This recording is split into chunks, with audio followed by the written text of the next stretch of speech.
I'm the loyal sidekick to the sweet, innocent female lead. On the high-speed train, the villainess threw $5,000 at me to swap seats. The female lead said angrily, "Don't you dare humiliate Lila with your money, get lost." For the female lead's sake, I refused to change seats. The very next day, a new director was parachuted into the company, and it was none other than that toxic female antagonist. The female lead said, "Lila, I just heard her call you ugly."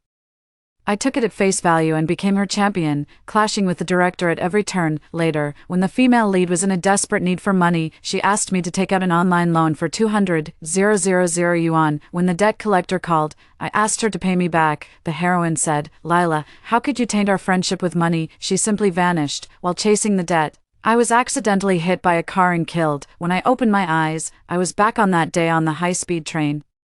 When the villainess threw $5,000 at me to swap seats, I immediately latched onto the villainess, becoming her loyal lackey. As I opened my eyes, I found myself seated on a high-speed train racing down the tracks. A clear voice rang out, "Here's 5,000 yuan, give me your window seat." I looked up to see a stunningly beautiful, fashionably dressed young woman, head to toe in designer labels. Her features were sharp and striking, her expression cold and aloof, radiating an air of haughty disdain as if she looked down on everyone. Before I could say a word, Dev beside me suddenly erupted in fury. "What's your problem? Think you're rich or something? Offering $5,000 to make our Lila give up her seat." My seat was by the window, and it was very comfortable. "Can you even afford that? And even if you could, is that any way to behave? Don't you dare insult Lila with your money. Get lost," Dev said with an eye roll. In my past life, when I heard the girl offer 5,000 to switch seats, I was actually a bit tempted, but after hearing Dove's words, I hesitated. The girl frowned.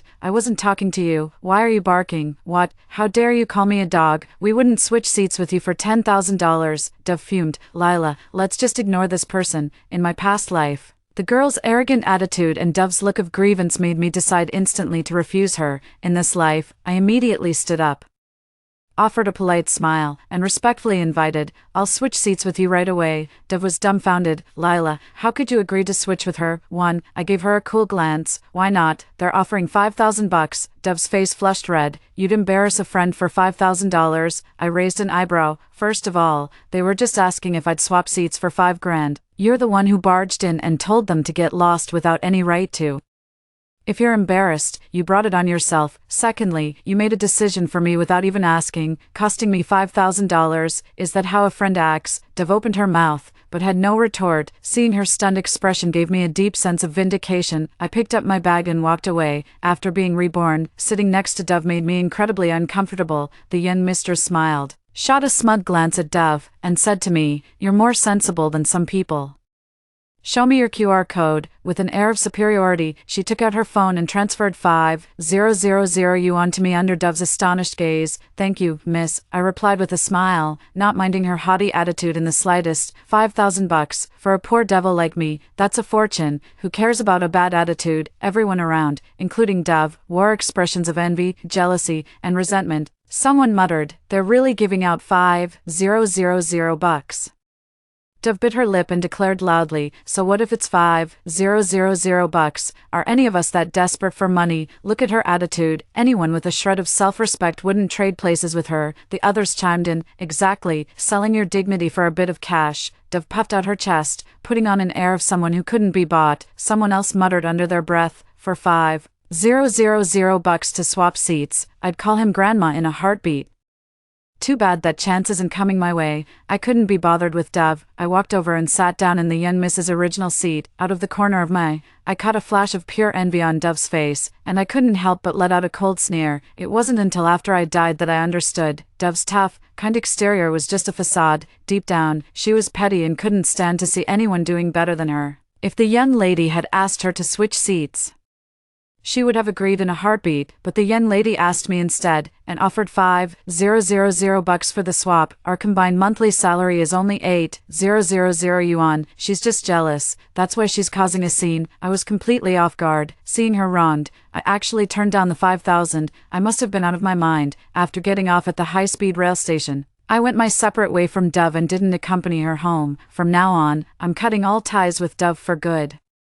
In my past life, right after I started my new job, my phone suddenly broke down. Dove treated me to a meal, and from that moment on, I considered her my best friend and was utterly devoted to helping her. No matter what she said or did, my mind was like mush. I believed every word and would run any errand or charge into any battle for her. It wasn't until after I died that I realized I was just a cannon fodder supporting character in a trashy novel. The female lead's lackey, the female lead, Dove, is a resilient, kind-hearted, poor little white lotus flower. Because of her kindness, many people are willing to help her, buy me a meal, and I'd walk through fire for her, help someone get a document, and you'll get a promotion and a raise, cook a meal for the domineering CEO, and he'll fall head over heels for her. This CEO romance novel claims its heroine is an ordinary person with no power or influence, no cheat codes. She has to rely on her own hard work to find both love and career success. Just looking at this novel makes me laugh. Without some kind of plot armor, how could I have been so stupid as to go to the ends of the earth for Dove over a single meal? Even more idiotic was when Dove asked to borrow money and hinted I could get an online loan. I actually went ahead and borrowed $200,000 for her without a second thought. It's like my intelligence was forcibly switched off. Later, when I was being chased by debt collectors and asked Dove for the money back, she had the nerve to look shocked, as if asking for repayment was some kind of betrayal and insult. How could you taint our friendship with something as vulgar as money? With a look of utter devastation on her face, she ran off in tears, not returning a single cent.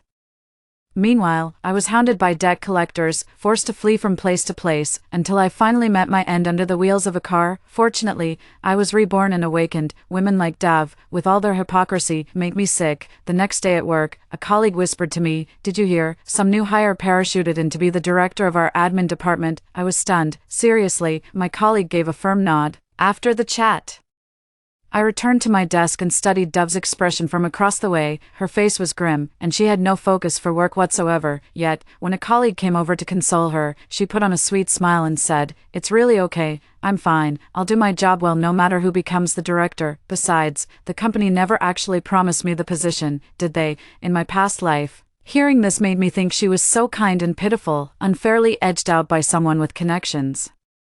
Now, I realize how fake she is. There were rumors in the company that upper management had favored Dove for the position of administrative department director. Everyone said, "Dove works so hard, the director position is practically hers for the taking." Dove would always modestly reply, "Oh, not at all, everyone else is doing a better job than I am." A confident smile would spread across her face. But to everyone's surprise, what seemed like a sure thing was derailed when a dark horse candidate swooped in and snatched the director position right from under her. Everyone felt sorry for Dove and thought she'd been wronged. Dove pretended to be magnanimous, but secretly stirred up trouble, encouraging everyone to make things difficult for the new director. I was one of her lackeys, but I wouldn't do that anymore. Around 10 a.m., the sharp click of high heels echoed into the office, announcing the grand entrance of the new director. When Dove saw who it was, her face registered pure shock. "The new director is none other than that haughty yen lady from the high-speed train yesterday." "It's you?" Dove exclaimed. The yen lady gave her a cool glance and sneered. "And why shouldn't it be me?" Without so much as a glance at Dove, she turned to address the room. "My name is Sloane," she announced. "I expect your full cooperation going forward."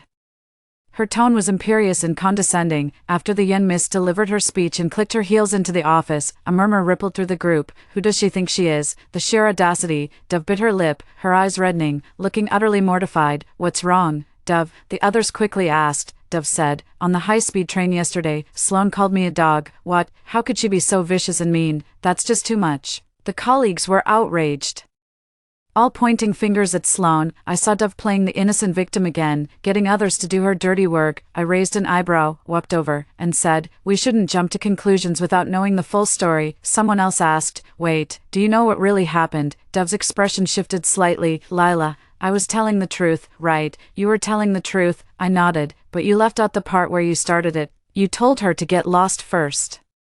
And that's why Sloane told you to stop barking." "I remember it perfectly. You were the one who yelled 'Get out' 3 times. Dove went pale. The others exchanged uneasy glances. When I went to the break room to pour some coffee, Dove came in and asked me hesitantly, "Lila, is there some misunderstanding between us?" Holding my coffee, I replied flatly, "No misunderstanding, Lila. I've been meaning to take you out for a meal. Remember back when you first started the job and were broke? I treated you to a meal, and that's how we became such good friends. Do you remember that place? Let's go there today, too. Dev was playing the nostalgia card. I listened quietly, my face expressionless. Of course I remember. It was a chain fast food joint. That whole meal only set her back $18. For a measly $18, I was her lackey in my past life, and it cost me everything. That $18 was money well spent. I said, sure, let's have a meal together. Consider this meal paid back. From now on, we're done. In this life, we are enemies. Dev happily came over and linked her arm with mine. It gave me goosebumps. At lunch, when we went to that fast food restaurant, I said, it's on me. Dev's eyes lit up. She pretended to decline a couple of times but quickly agreed after I insisted. Seeing this, I was utterly speechless. Was I blind in my past life or something? Dev is clearly a hypocrite who loves to take advantage and can't stand to see others do well. How could I not see it at all? I added. You can only order something under 18 yuan. I won't pay for anything over that. Dev looked stunned. What? I said coldly. I'm broke, so don't go picking the expensive stuff. This fast food joint also had a slightly upscale section, where a single dish could cost tens of dollars. Whenever I was treating, Dev would always head straight for the premium section. I only make 8,000 yuan a month, and we're flat broke at home. How could she possibly pick something so expensive? This time, I stopped her directly. Dev quickly put on a bright smile. Okay, you can get it this time, and I'll treat you next time. In my past life, she promised to treat me countless times, but in reality, I was the one footing the bill almost every single time. She's only treated me a handful of times. I'm increasingly convinced I must have been brain damaged to work for someone like that, after getting my food and sitting down to eat. Dev started trying to cozy up to me again. I listened in silence. Soon, she circled back to Sloane, warning me, Lila, don't you let that $5,000 buy you off. Look at how Sloane carries herself, flush with cash and acting all high and mighty, doing whatever she pleases. She looks down on people like us from the bottom of her heart. Oh, by the way, Dev added, looking hesitant. I passed by the office earlier and overheard her talking about us. She said you? I asked, amused. What did she say about me? She said you're ugly. I remained silent. In my past life, I was manipulated into hating Sloane completely. I became Dev's lackey, fighting her battles and opposing Sloane at every turn, which ultimately led to a miserable end. In this life, I won't be swayed by her provocations again. Don't tell anyone about this, okay? Dev whispered. Lila, I just want you to know that Sloane isn't someone you should get close to. Be careful from now on, I replied flatly. Understood, Dev smiled. After lunch, back at the office, Sloane emerged from her office and said, I need someone to tidy up my office every day. Any volunteers? Everyone sided with Dev in wanting to isolate Sloane, so no one answered. The atmosphere was awkward. A smug, gloating smile spread across Dev's lips. I glanced at her and stepped forward without hesitation. Mrs. Sloane, I will, I said. Dev's smile froze on her face as she stared at me in disbelief. Lila, without so much as a glance in her direction, I walked over to Sloane. Director, I'll get your office sorted right away. Sloane gave the office a cool, sweeping look before turning to me with a smile. It seems you're the only one with any sense. I like you. Starting today, your monthly salary is increased by 10,000. How much? My head snapped up. I couldn't believe my ears. 10,000. Am I hearing this right? Sloane declared imperiously. I'm a straightforward person. I only know how to throw money at a problem. Anyone willing to pledge their loyalty to me will be handsomely rewarded. I stared at her in shock. I stepped forward earlier mainly to put Dev in her place, to wipe that smug look off her face and stop everyone from fawning over her. I never expected Sloane would offer me a $10,000 raise. I stammered, Mrs. Sloane. Are you saying you're raising my salary from 8,000 to 10,000, a random 10,000 raise? I wouldn't dare dream of that. It's probably just a 2,000 increase, right? Even that would be an incredible stroke of luck. My eyes lit up with excitement. Sloane said, that's an extra 10,000 for you, out of my own pocket. What? Oh my God. I nearly dropped to my knees right then and there, ready to clutch her legs and sob. I hurried over to her. Yes, Mrs. Sloane, from today onward, just tell Lila what you need. After Sloane left, Dev bit her lip and said, Lila, don't be fooled by her. How could she possibly give you a 10,000 yuan raise? She's lying to you. Just then, my phone chimed with a WeChat notification. I picked it up and looked. Sloane had already transferred 10,000 yuan to me. Sloane just asked for my WeChat. I thought she was going to boss me around, but it turned out she wanted to send me money. Take a good look. I picked up my phone and shoved the transfer confirmation screen in Dove's face. Some people pay up front. Dove looked stunned. I turned and hurried into the office, tidying up Sloane's area until it was spotless and perfectly organized. When I came out and sat at my desk humming a tune, Dove across from me said, "Lila, you really have no backbone. You'd give up your dignity just for money." I shot back, "You don't like money?" Dove puffed out his chest. "No, I don't, compared to money. I care more about dignity and integrity." In the novel, Dove has always cultivated the persona of a resilient, pure-hearted damsel. When the male lead offers her money, she staunchly refuses. In reality, in my past life, whenever I treated her to a meal, she'd promise to return the favor, but only followed through once out of 10 times, and even then, it was something cheap. When she saw Sloane offering me $5,000 to swap seats, she was green with envy and tried to stop it under the guise of righteousness. She'd also secretly seethe with jealousy whenever someone else got a raise. I scoffed. "If you don't care about money, why even have a job? Do you just love working for the sake of it? If money means nothing to you, then don't take a paycheck." Dove was left speechless. Her eyes grew slightly red, as if she was on the verge of tears. A colleague nearby immediately came to her defense. "Lila, that's not fair. What Dove means is that while it's fine to desire wealth, one must acquire it through proper means and not lose their dignity." I lifted my chin defiantly. "Tell me, if I clean my boss's office and she pays me $10,000 for it, what dignity have I lost?" My colleague opened and closed his mouth, speechless. But Mrs. Sloane was clearly looking down on you, wasn't she?" I couldn't be bothered with them and just turned and walked away. Soon, rumors started circulating around the office that I was a gold-digging sycophant. I couldn't care less. If the boss who gives me a $10,000 raise wants me to flatter him, so be it. What's more, Sloane paid that $10,000 and genuinely only had me clean her office, completely ignoring me the rest of the time. To be honest, I don't feel right about taking an 18,000 yuan salary without a little bit of strategic flattery, so I decided to make Sloane a cup of coffee on my way to the pantry.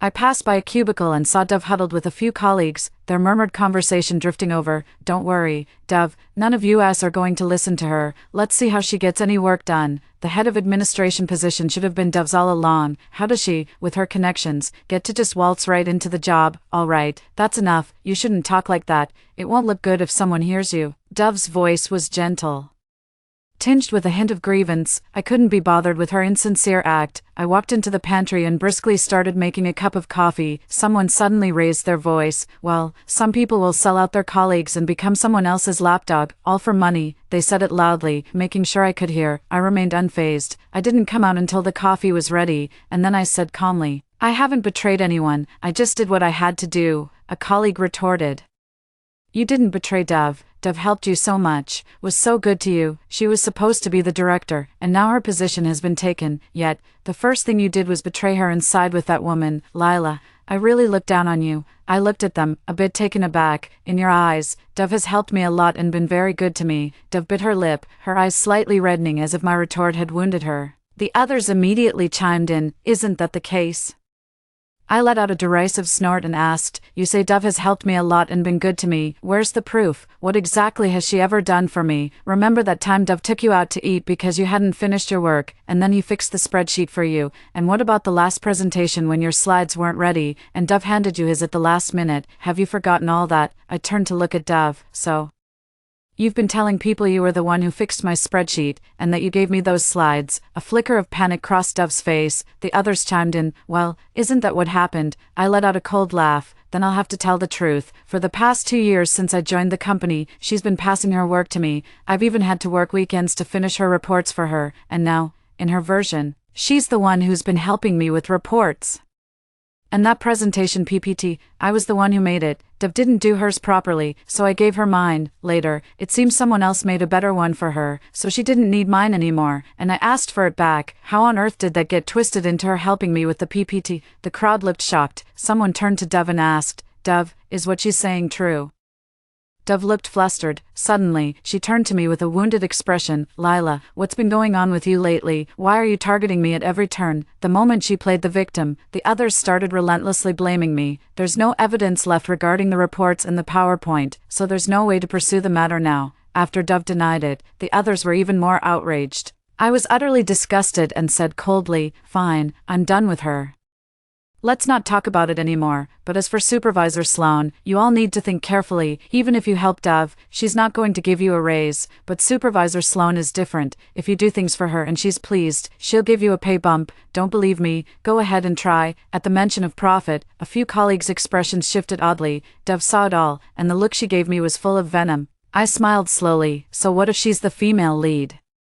If this novel's world insists on making everyone around her act like idiots to help her, then I'll just expose her true nature bit by bit, guide the others away, and leave her utterly isolated. I ignored Dove and walked into Sloane's office with my coffee. Sloane was reviewing documents and, without looking up, said, "I didn't call for you. What are you doing in here?" Her tone was incredibly rude, fitting for the novel's archetypal villainess.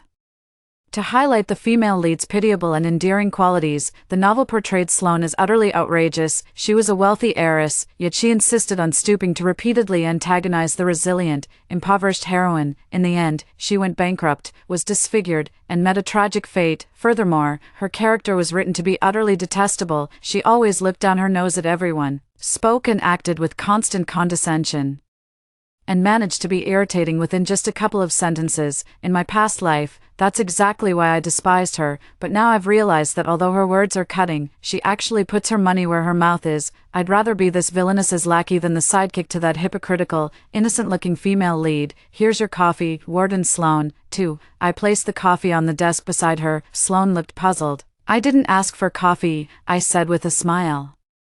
I wanted to make it for you myself. I hope you'll really go all out in the future and put that little White-Lotus firmly in her place. Sloane paused briefly, set it down. Yeah, I don't expect to hear a thank you from her. Sloane took a sip of her coffee, her eyes lighting up. She looked up and said, "This is delicious. From now on, if you make me a cup of coffee every day, I'll give you an extra 5,000 in your salary." What? Another 5,000 on top of my salary? I asked excitedly to confirm.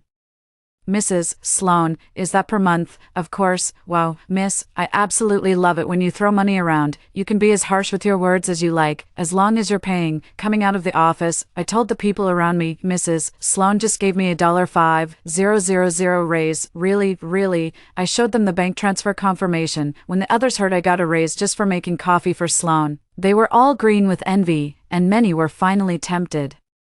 When personal gain is on the line, even those who supported Dove had to look out for themselves. That afternoon, I saw two colleagues sneak into Sloane's office to curry favor with her. They each came out beaming, having secured a 5,000 yuan raise. One led to another, and soon, all the colleagues who had stood by Dove defected to Sloane's side. No one raised any further objections to her appointment as Director of Administration. Dove was livid. Seeing her unhappy just makes my day. Sloane made a point of praising me. "You're excellent. You've been a tremendous help, rallying the team for me and helping me establish myself here. I'm giving you another 5,000 yuan raise." What? Another raise? If I could, I'd get down on my knees, wrap my arms around her legs, and declare, "My lady, I would go through fire and water for you without a second thought." "Thank you, Mrs. Sloane. It's all part of my duty as your assistant," I said excitedly, by throwing money at every problem. Sloane quickly rose to prominence within the company. Her colleagues, having benefited from her largesse, were all smiles and radiant energy. When Sloane said east, not a single soul dared head west. Dove's situation, however, became increasingly awkward. One by one, the people who used to follow Dove drifted away. While they wouldn't actively sabotage her, they all kept their distance. After all, they had taken Sloane's money, so it wouldn't be right for them to keep hanging around Dove. Dove became very lonely. I was delighted to see her isolated. 2 days passed like this, and then a rumor suddenly began circulating through the company that Sloane was Julian's kept mistress. The rumors were spreading like wildfire. When I went out, I overheard many people whispering about it, and some even approached me privately, hoping to get some information from me. Sloane managed to rally the admin department with money, but the gossip led to her being shunned across the rest of the company. Hearing this made my blood boil. I've been the target of malicious sexual rumors myself, so I absolutely despise hearing that kind of slander spread about other women. Thanks to my memories from a past life, I know Sloane's true identity. She's the legitimate heiress of the Chu family. How could she possibly be someone's mistress? Besides, the company we're in right now belongs to a relative of hers, and that relative is the one who depends on Sloane. Rumors don't just come out of thin air. There's always a source. Sloane is new here and has rubbed a lot of people the wrong way with her words. I've taken so much money from her, so I have to find the culprit for her. To get to the bottom of this, I pretended to be interested and used a burner account to lurk in all the company group chats. After 2 days, I finally followed the trail and found the person who started the rumor, Mia from our admin department. I gathered the evidence and went to confront Mia. Why would you spread rumors, Mrs. Sloane gave you a 2,000 yuan raise, and you stab her in the back like this? How can you live with yourself? Mia was flustered for a moment, but quickly composed herself. I don't understand what you're talking about. She firmly denied any involvement in spreading rumors. Don't understand. Take a look at the evidence. I shoved the chat logs in her face, still want to deny it. Mia had no choice but to admit it. I didn't want to, but I owed Dove a favor. Dove said she'd been terribly wronged and wanted to get back at someone. She made it sound so convincing, saying Mrs. Sloane and Julian had an inappropriate relationship. She kept bringing up the favor I owed her, so I went ahead and spread the word. It really is Dove.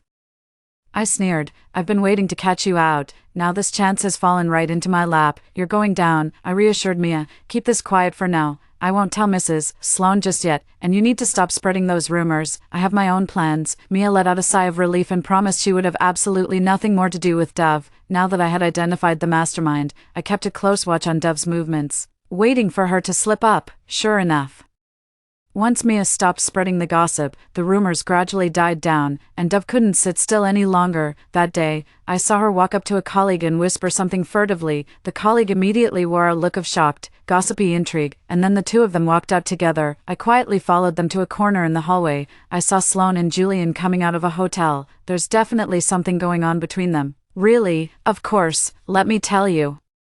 Just yesterday when I was out shopping, I saw them with my own eyes, all cuddled up and cozy. I turned on the recorder and captured the entire process of Dove spreading the rumor. When the two of them came out of the hallway, I slipped away quietly, went into Mrs. Sloane's office, and told her, Mrs. Sloane, I found the person who started the rumor. I submitted all the evidence to Mrs. Sloane and explained my plan. Sloane gave a cold smile. Perfect, I love a good comeuppance.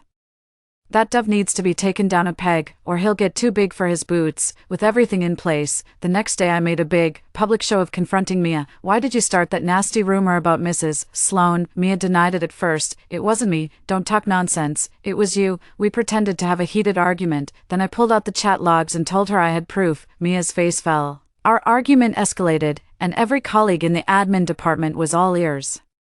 Sloane also came out of her office and said angrily to Mia, how dare you spread rumors about me? You're fired. Effective immediately. Mia panicked instantly, pointing a finger at Dove. She told me to say it. Dove, who had been watching the drama unfold as if it had nothing to do with her, was startled. She shook her head frantically, her eyes reddening, putting on a pitiful, wronged look. It wasn't me, Mia shot back. Yes, it was. Tears welled up in Dove's eyes. It wasn't me, Mia. I know you dislike me, but you can't just frame me like this. Throwing all this mud at me won't do you any good. You made a mistake. Just apologize to Mrs. Sloane. Why do you have to set me up? Dove was shocked, aggrieved, and in tears, looking like an innocent little flower wronged by her colleagues. Mia, how could you blame Dove? Yeah, there's no way Dove would do something like that. You've really gone too far. Other colleagues also joined in condemning Mia, rallying to Dove's defense. Mia was utterly dumbfounded, the kind of genuine, jaw-dropping shock. In her heart, Dove was a kind and resilient girl. Even when Dove asked her to spread rumors, she still didn't believe Dove was a bad person. But right then and there, seeing Dove's true colors, she cried out in fury, Dove, you're such a bitch. How could you do this? I can't believe I ever trusted you. What was wrong with me? Was I out of my mind? You gave me one measly apple, and I went around defending you everywhere. You told me to spread rumors, and I actually did it. Ugh, I can't understand why I was so stupid. Mia was so furious she was ranting incoherently. Watching this unfold, I felt a quiet sense of relief. It seems even supporting characters can wake up and aren't forced to defend Dove. However, no matter how much Mia argued or cursed, Dove flat out refused to admit anything and even accused Mia of being a petty, despicable person. Others also viciously condemned Mia. With that bunch of sycophants defending Dove as if they'd lost all common sense. Are you insane? There's no way Dove would ever do something like that. Dove spread rumors, and told you to peddle them. How can you even say that with a straight face? Mia, the way you've hurt Dove shows your true character. It's over between us. Seeing my moment, I pulled out my phone and played a recording. I helpfully cranked the volume to max, making sure everyone in the office could hear Dove's vile, Slanderous words on the tape. I saw Sloane and Julian go into the hotel with my own eyes. They were all over each other. Sloane is Julian's mistress. In an instant, the office fell so silent you could hear a pin drop. Mia suddenly broke into a smile and stood beside me. Well, now you all know who the mastermind is, don't you? And you know exactly what kind of person Dove is. Huh, you all. Dove's eyes flew open in shock. I said coldly, I've known you were the mastermind all along. And I've already told Mrs. Sloane, but so many people in this company are blind and have water for brains, defending you as if you're some innocent angel. That's why we decided to put on this little show today. Dove, you are truly an eye-opener. Not only have you been spreading malicious rumors and framing Mrs. Sloane, but you've also been stirring up trouble, getting your colleagues to do your dirty work, and then throwing them under the bus when things go south. It's absolutely despicable. No, Dove turned deathly pale, her body swaying unsteadily. I waved my phone. The evidence is right here, undeniable. Don't even try to talk your way out of this. The recording proved she was spreading lies, and just now, in front of everyone, she tried to pin the blame on Mia. Irrefutable. Our colleagues, having witnessed this whole farce firsthand, began to see the situation with clear eyes. Exactly. Why have I been helping Dove all this time? All she ever gave me was a single piece of candy, and she acts like I owe her the world for it. Mrs. Sloane has been so good to me. Why on earth have I been bending over backwards for Dove? Why did I ever think Dove was kind and sweet? Last time, Lila said that on the high-speed train, Dove was the one who started the argument, and Mrs. Sloane just told her to be quiet, but then Dove twisted the story. Came crying to us saying Mrs. Sloane bullied her.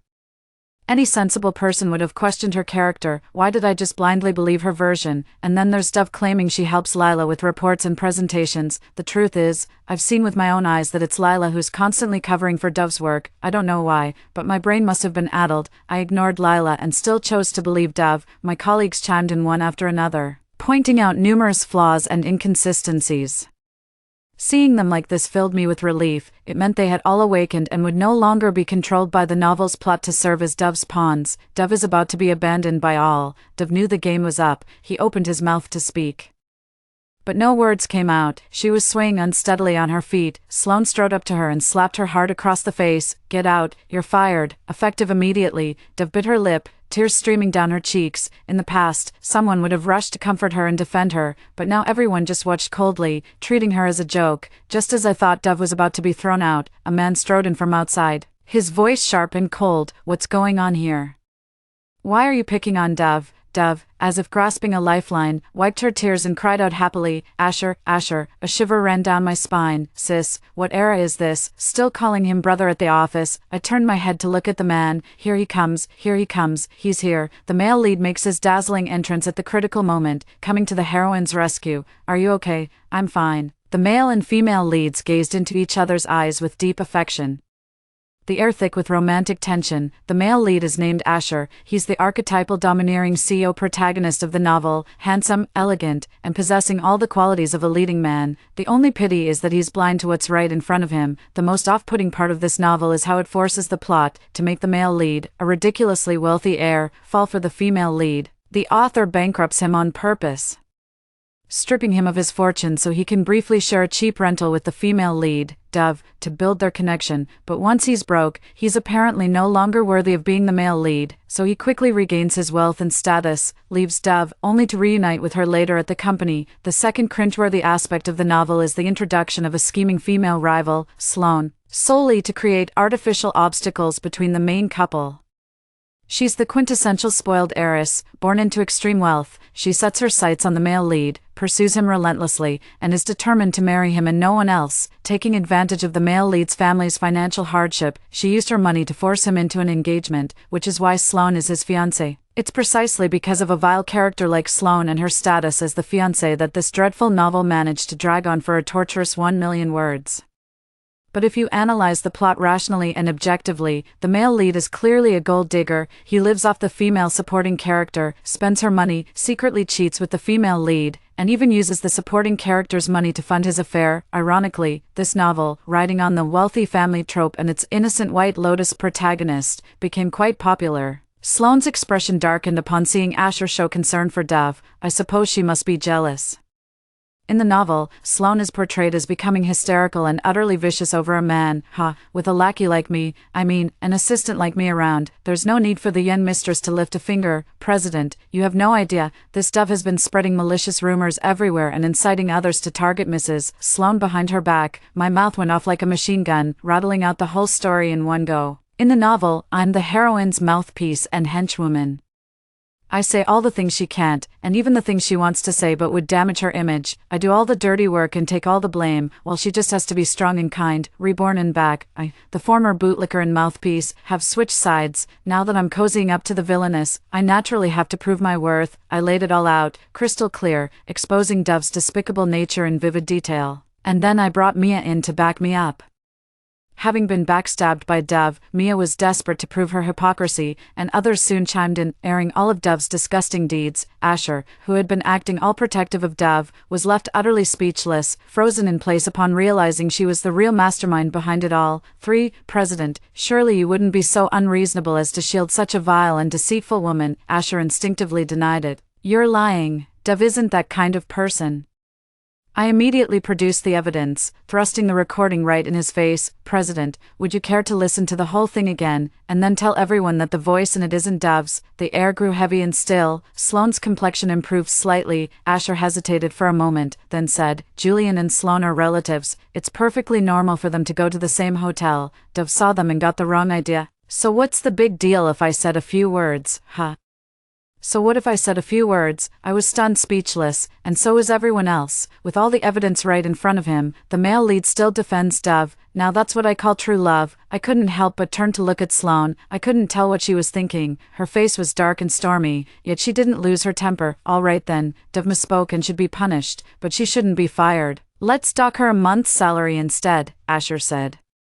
Walking up to Sloane with a pleading tone, Sloane, do me this favor, will you? It was a groveling tone, yet laced with a hint of condescension. Sloane asked, why are you defending her? What's your relationship? Asher paused, glanced back at Dove, and said, Dove helped me out when I was in a tough spot. We're friends, Sloane, she's my benefactor. Don't push things too far. Sloane chuckled, all right, for your sake. I'll just dock her a month's pay this time. Let's give it to Lila and Mia. What? Dove's salary is 8 or 9,000, even split evenly. That's over 4,000. It's like money falling from the sky, Mia and I exclaimed excitedly. Thank you, boss. You two have done excellent work. Effective immediately, Lila gets a monthly raise of 10,000, and Mia gets 5,000. As for Dove, her salary is reduced by 2,000. That's my final decision. With that, our formidable supervisor, Mrs. Sloane, clicked her heels and strode back to her office. Dove wept silently. Lila offered a few words of comfort before quickly making her exit. After this incident, everyone realized Dove was a two-faced hypocrite, spreading rumors behind people's backs, using others as pawns, and constantly shifting blame. Who would dare to associate with someone like that? What if you got stabbed in the back? Dove was completely isolated, with everyone keeping their distance. Whenever she walked by, her co-workers would whisper and gossip about her. Dove was utterly heartbroken. Her misery is my delight. That was a masterfully executed victory. Mia and I went out to celebrate that night, thinking Dove would finally keep her head down. To our surprise, on the third day, she made a grand entrance at the office, rolling up in Asher's car. This move made those who had been keeping their distance from her unable to resist drawing closer. Asking why she had arrived in Asher's car, Dove simply smiled without answering. During conversations at the office, she would also casually mention, whether on purpose or not, that she had come in Asher's car. Naturally, her colleagues were curious. How come you arrived in the CEO's car? Don't tell me you're his girlfriend. Dove didn't answer, but her expression and action spoke volumes. In the novel, Dove and Asher's relationship was a secret for a long time before it was finally exposed. This is because the plot required some clueless side characters to bully the female lead, only for the male lead to swoop in and save the day. After hundreds of chapters of this kind of face-slapping drama, the two finally made their relationship public. I can't believe Dove went public with it so early this time. She's probably been the subject of gossip lately and is desperate to salvage her pride and status. By the afternoon, the news that Dove was Asher's girlfriend had spread throughout the entire company. Asher publicly defended her a few days ago. She rode to work in his car today, and she hasn't denied the rumors about them. Everyone is convinced she's Asher's girlfriend. As soon as I heard about it, I rushed to tell Sloane. Sloane's face instantly darkened. That bitch, she said to me. You did well. I'm giving you a 5,000 yuan raise. I just love being the loyal sidekick to the villainess. I immediately declared, I will go through fire and water for Mrs. Sloane without a second thought. Being the mouthpiece and lackey for the female lead got me nothing. I ended up 200,000 in debt and was run over by a car. As the henchman for the wicked supporting female character, my salary is tens of thousands, and every single time, Miss Chu paid up front, transferring the money without fail. After becoming Asher's girlfriend, Dove's standing in the company skyrocketed. The entire department stopped giving her the cold shoulder and instead rushed to curry favor with her, eager to repair her image and build better relationships. Dove invited the whole department to a dinner at the Yunsan Hotel. Everyone was invited except for me, Sloane, and Mia. After all, the three of us have thoroughly offended her and are her sworn enemies. There's no reason for her to invite us, the Yunsan Hotel. I've heard the food there is incredibly expensive, absolutely. A single bottle of wine there can cost tens of thousands. Dove, are we really going to the Yunsan Hotel? Dove's salary was only 8,000 to begin with, and now it's been cut by another 2,000. So when she suddenly invited so many people to dinner at the Cloud Forest Hotel, everyone couldn't help but wonder if she could actually afford it. Dove smiled as she listened to everyone's flattery and announced, that's right, it's the Cloud Forest Hotel. I do hope you'll all honor me with your presence tonight. The group laughed half-heartedly, their enthusiasm noticeably low. Dove added, Asher will be there too. Once everyone realized Asher was footing the bill, they immediately agreed. Of course, no one wanted to cross Sloane, but they were even more afraid of offending Asher. After all, Asher is the CEO of the entire company, while Sloane is just a director who parachuted in not long ago. Who knows how long he'll last.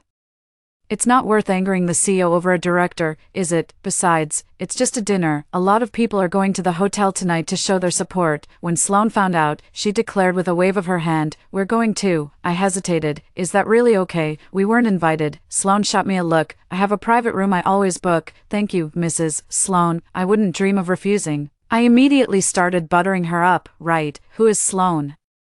She's the eldest daughter of the Chu family, as if she'd ever stooped to mooching a meal. At 7 p.m., Mia and I arrived at the hotel in Sloane's luxury car. Dove was greeting guests at the hotel entrance. When she saw us, she sneered, talk about shameless, I certainly didn't invite some people, yet here they are, crashing the party for a free meal. Wow, Dove isn't even trying to hide it anymore, with Asher backing her up. She's really feeling her oats now. Sloane didn't even give her a second glance and walked straight ahead. I said to Dove, don't flatter yourself, okay, Mrs. Sloane is loaded, she's had a private room booked for ages, why on earth would she need to mooch off your dinner? And speaking of which, didn't you claim to be above money? Is this dinner on you tonight, or are you just spending some man's cash again? Oh dear, where's your dignity, your backbone? Dove's face flushed with anger. Turning pale then red, she spat out, Lila. You really are a lapdog, I exclaimed in mock shock. Wow, everyone, listen up, our pure and virtuous Dove is actually hurling insults. Mia backed me up, saying, she's already spreading rumors and stabbing her colleagues in the back. She's full of malice. Isn't it perfectly normal for someone like that to curse at people? True, I nodded. I just don't get what President Ching sees in her. She's average looking, comes from an ordinary family, and her skills are a complete mess.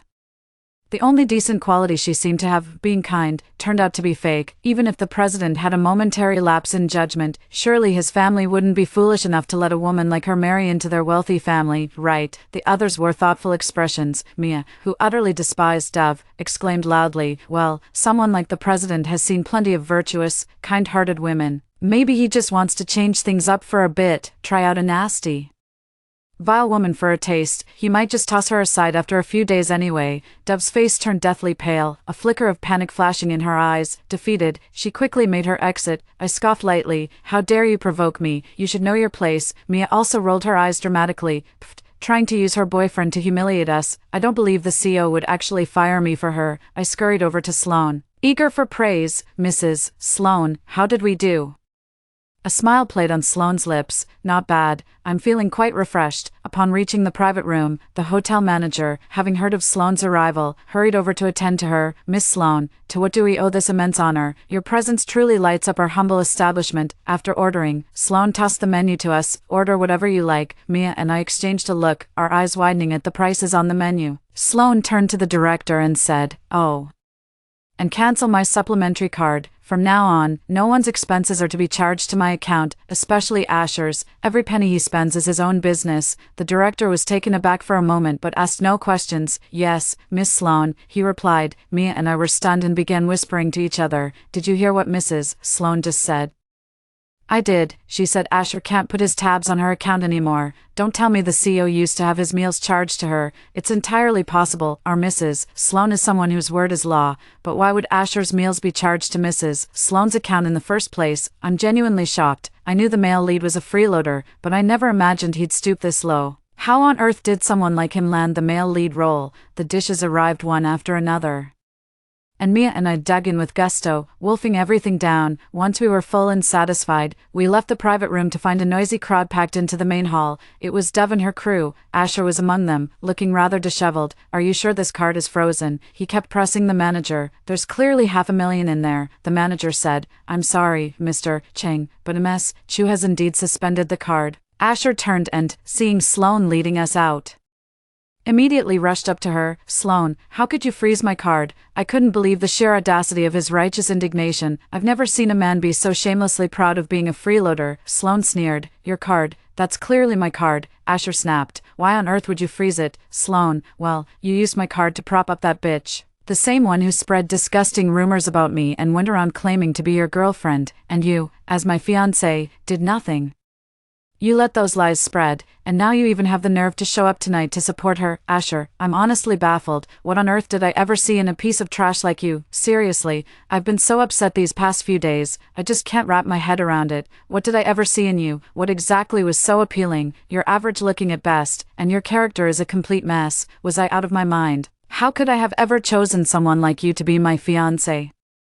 It was clear that Miss Chu was genuinely furious and deeply disappointed in herself, for, I let out a deep sigh, young mistress, it's because this world is a ridiculous novel, utterly illogical and devoid of any moral compass, so, a wealthy young lady like you is destined to do foolish things for a man, fight a life-and-death battle with a hypocritical little White-Lotus, and end up in a tragic state. As a rational office worker, I'm supposed to go through hell and high water for the female lead over a single meal, become her lackey, and then, in the ultimate act of stupidity, take out a 200,000 yuan online loan for her and die under the wheels of a car. Every word Sloan uttered left the entire room in shock. What? Asher is Sloan's fiancé, so, is Dove actually Asher's girlfriend or not? If she's not his girlfriend, why didn't Asher deny it? And why is he hosting this dinner tonight? So if she's Asher's girlfriend, but Asher already has a fiancé, that means Asher is cheating, right? Hearing everyone's gossip, I, as the loyal sidekick, naturally had to step up and set the record straight. That's right, our Mrs. Sloan is Asher's official girlfriend, the fiancé chosen by both families. Dove is just the other woman. The most outrageous part is, this despicable pair paid for the whole thing using our Mrs. Sloan's card. Today, Dove was hosting and deliberately said in front of me that Mrs.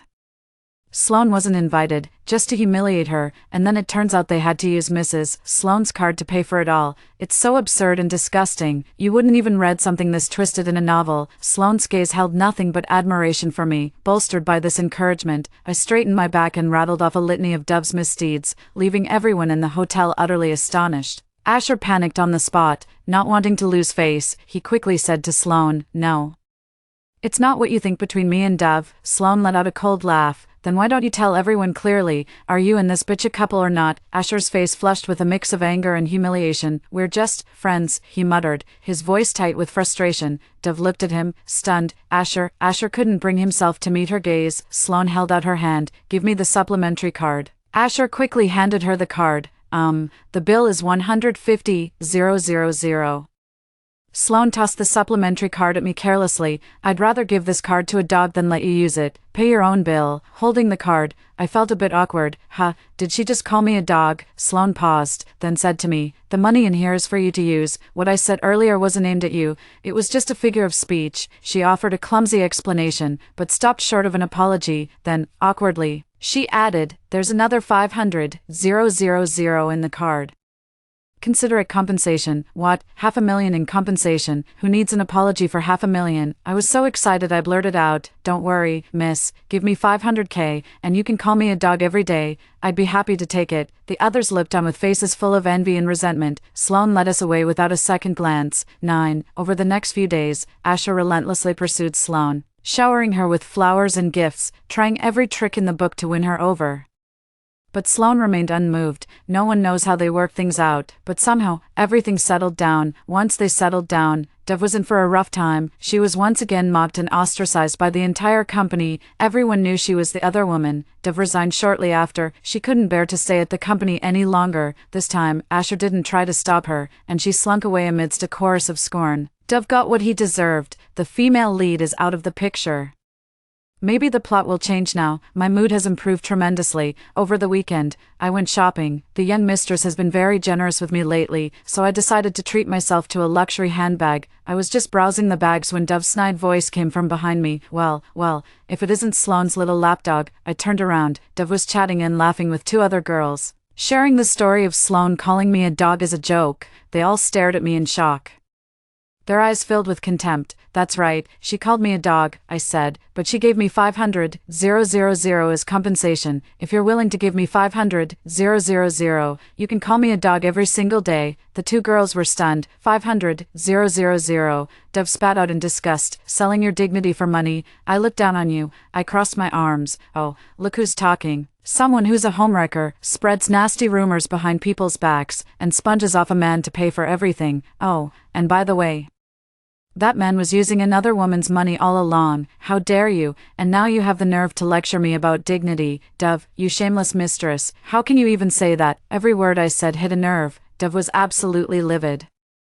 Lila, you'll pay for this. Her two best friends immediately started cursing and shouting. I remained unfazed. Dove, you'd better not provoke me again, or you might end up with nothing.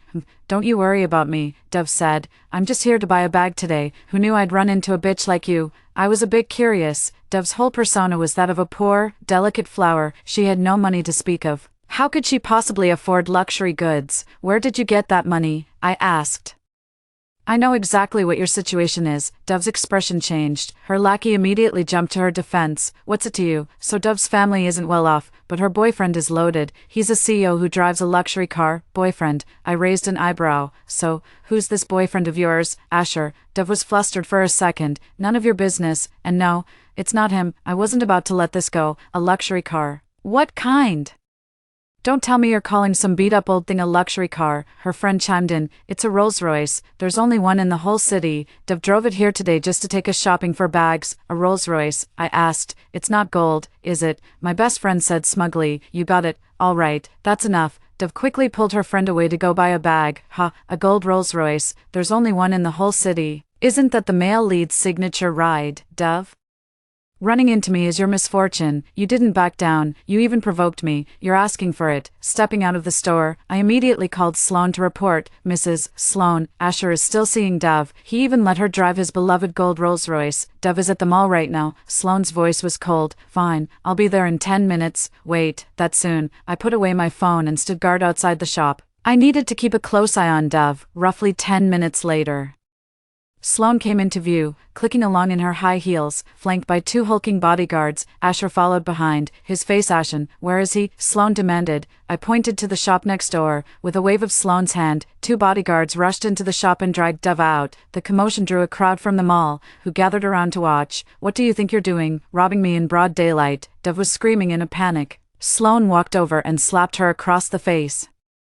Settle down, you stole my car, and you're going down for it this time. What car theft? What are you trying to do? Dove's two best friends were also panicking. A bodyguard nearby said, the gold Rolls-Royce that Dove was driving is registered under our young mistress's name. It was parked safely in the garage, but today it vanished into thin air. Turns out this woman stole it. We just inspected the car and found damage.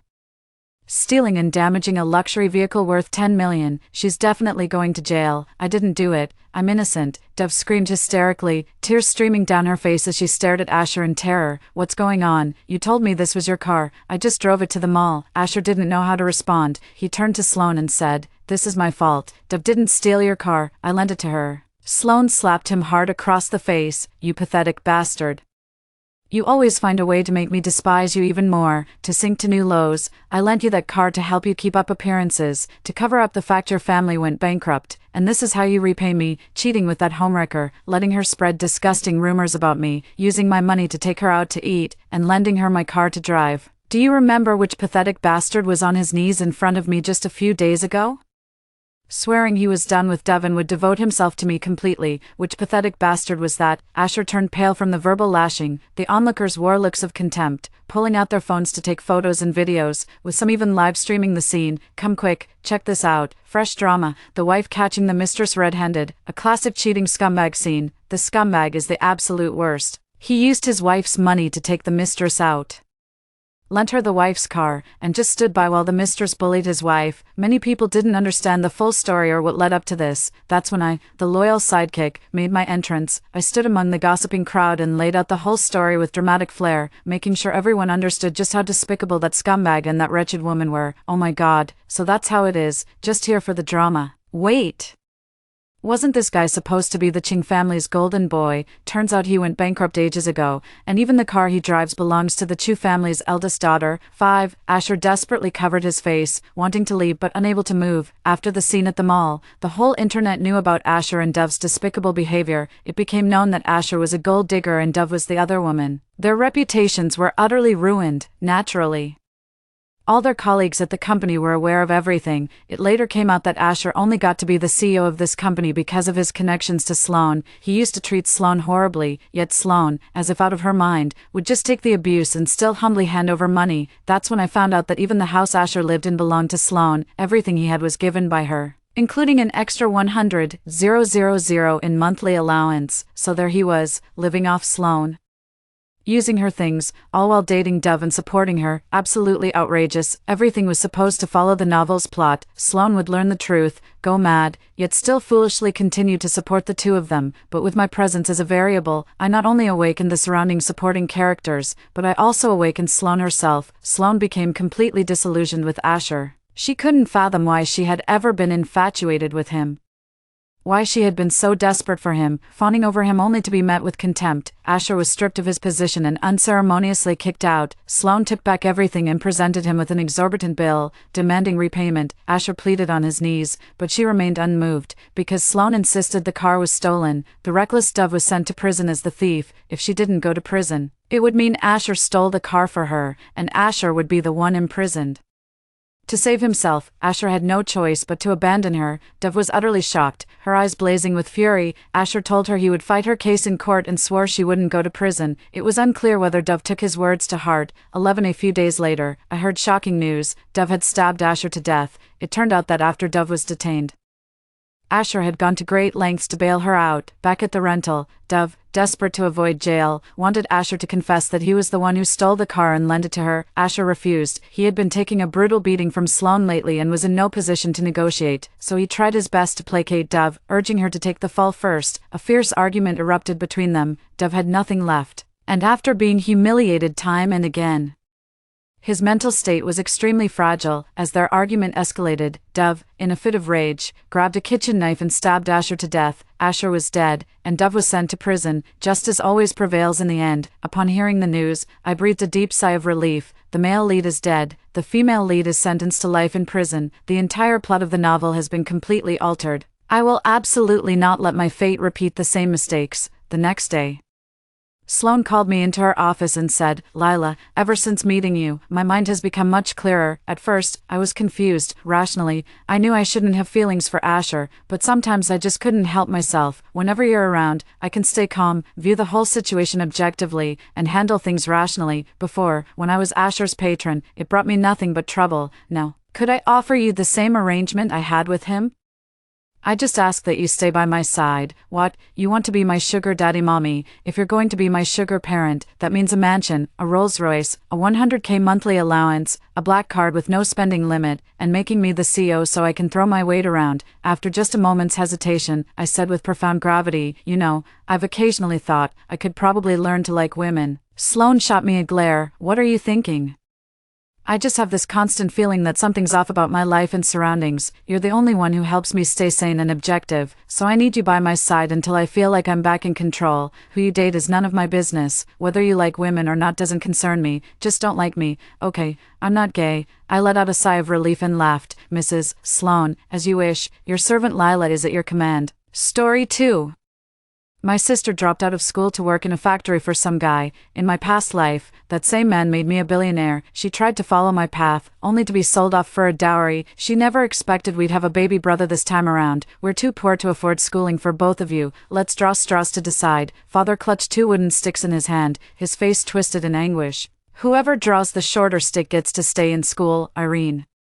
You're the younger sister, you draw first. This familiar scene made me realize I'd been reborn. 1. I stared fixedly at the wooden stick, fragments of memories flashing through my mind, the terror when my sister pushed me, the agony of my fatal fall, yet my thoughts swiftly returned to that fateful choice in my past life. Last time, I chose the stick on the right, and that decision sealed my fate, barring me from education forever. But the truth is, my grades were far better than my sister's. I even got admitted to the most prestigious high school in our city with the highest college acceptance rate. As for my sister, even if she worked her hardest in high school, she'd only managed to get into a second-tier college at best. Given our family's financial struggles, investing in my education would have been the most beneficial choice for everyone. Yet my parents insisted on leaving it to chance. They decided everything by drawing lots.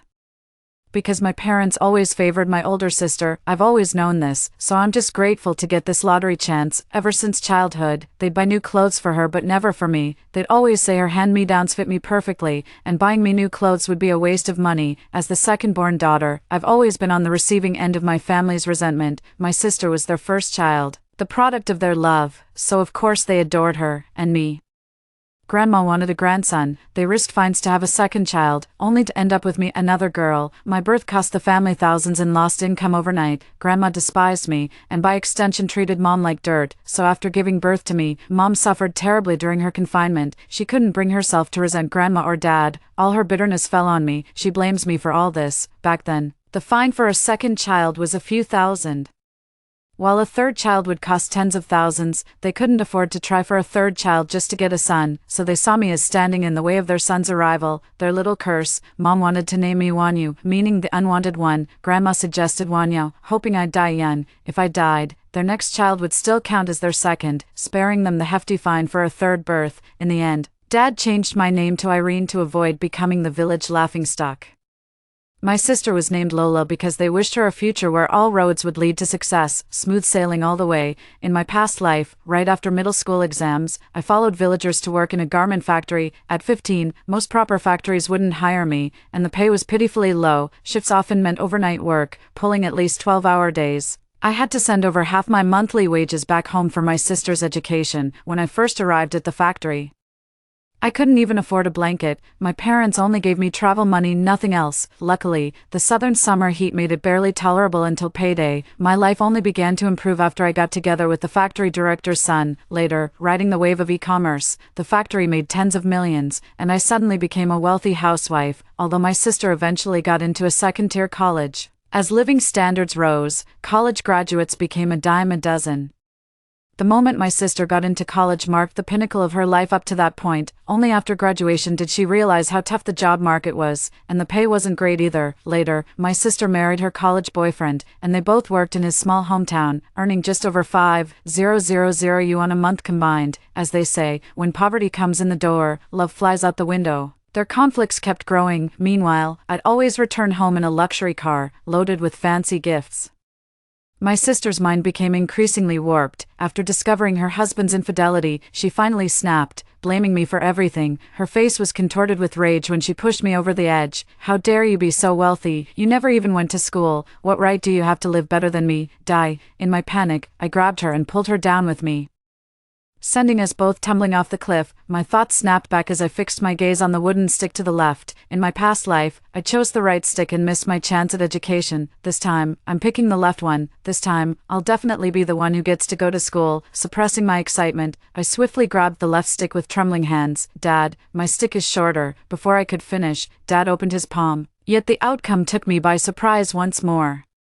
The stick in Dad's hand was visibly shorter than mine. His tone carried the same regret as in our past life. "Irene, seems luck wasn't on your side. You drew the long stick, so your sister gets the education. You'll work to pay her tuition now. Maybe she'll help you out someday when she's successful." In disbelief, I took both sticks in my hand. Last time, I chose the right one. It was the longer stick. I chose the left one this time. Yet it's still the longer stick. After staring at those two sticks for minutes, everything finally clicked. Rage and bitterness instantly flooded my chest. No wonder they insisted on letting me go first this time. Turns out they'd made their choice long ago. 2. No matter what I chose, my sister would always be the one to get an education, because they could snap that longer stick any time they wanted, just like clipping my wings, ensuring I'd never escape their grasp.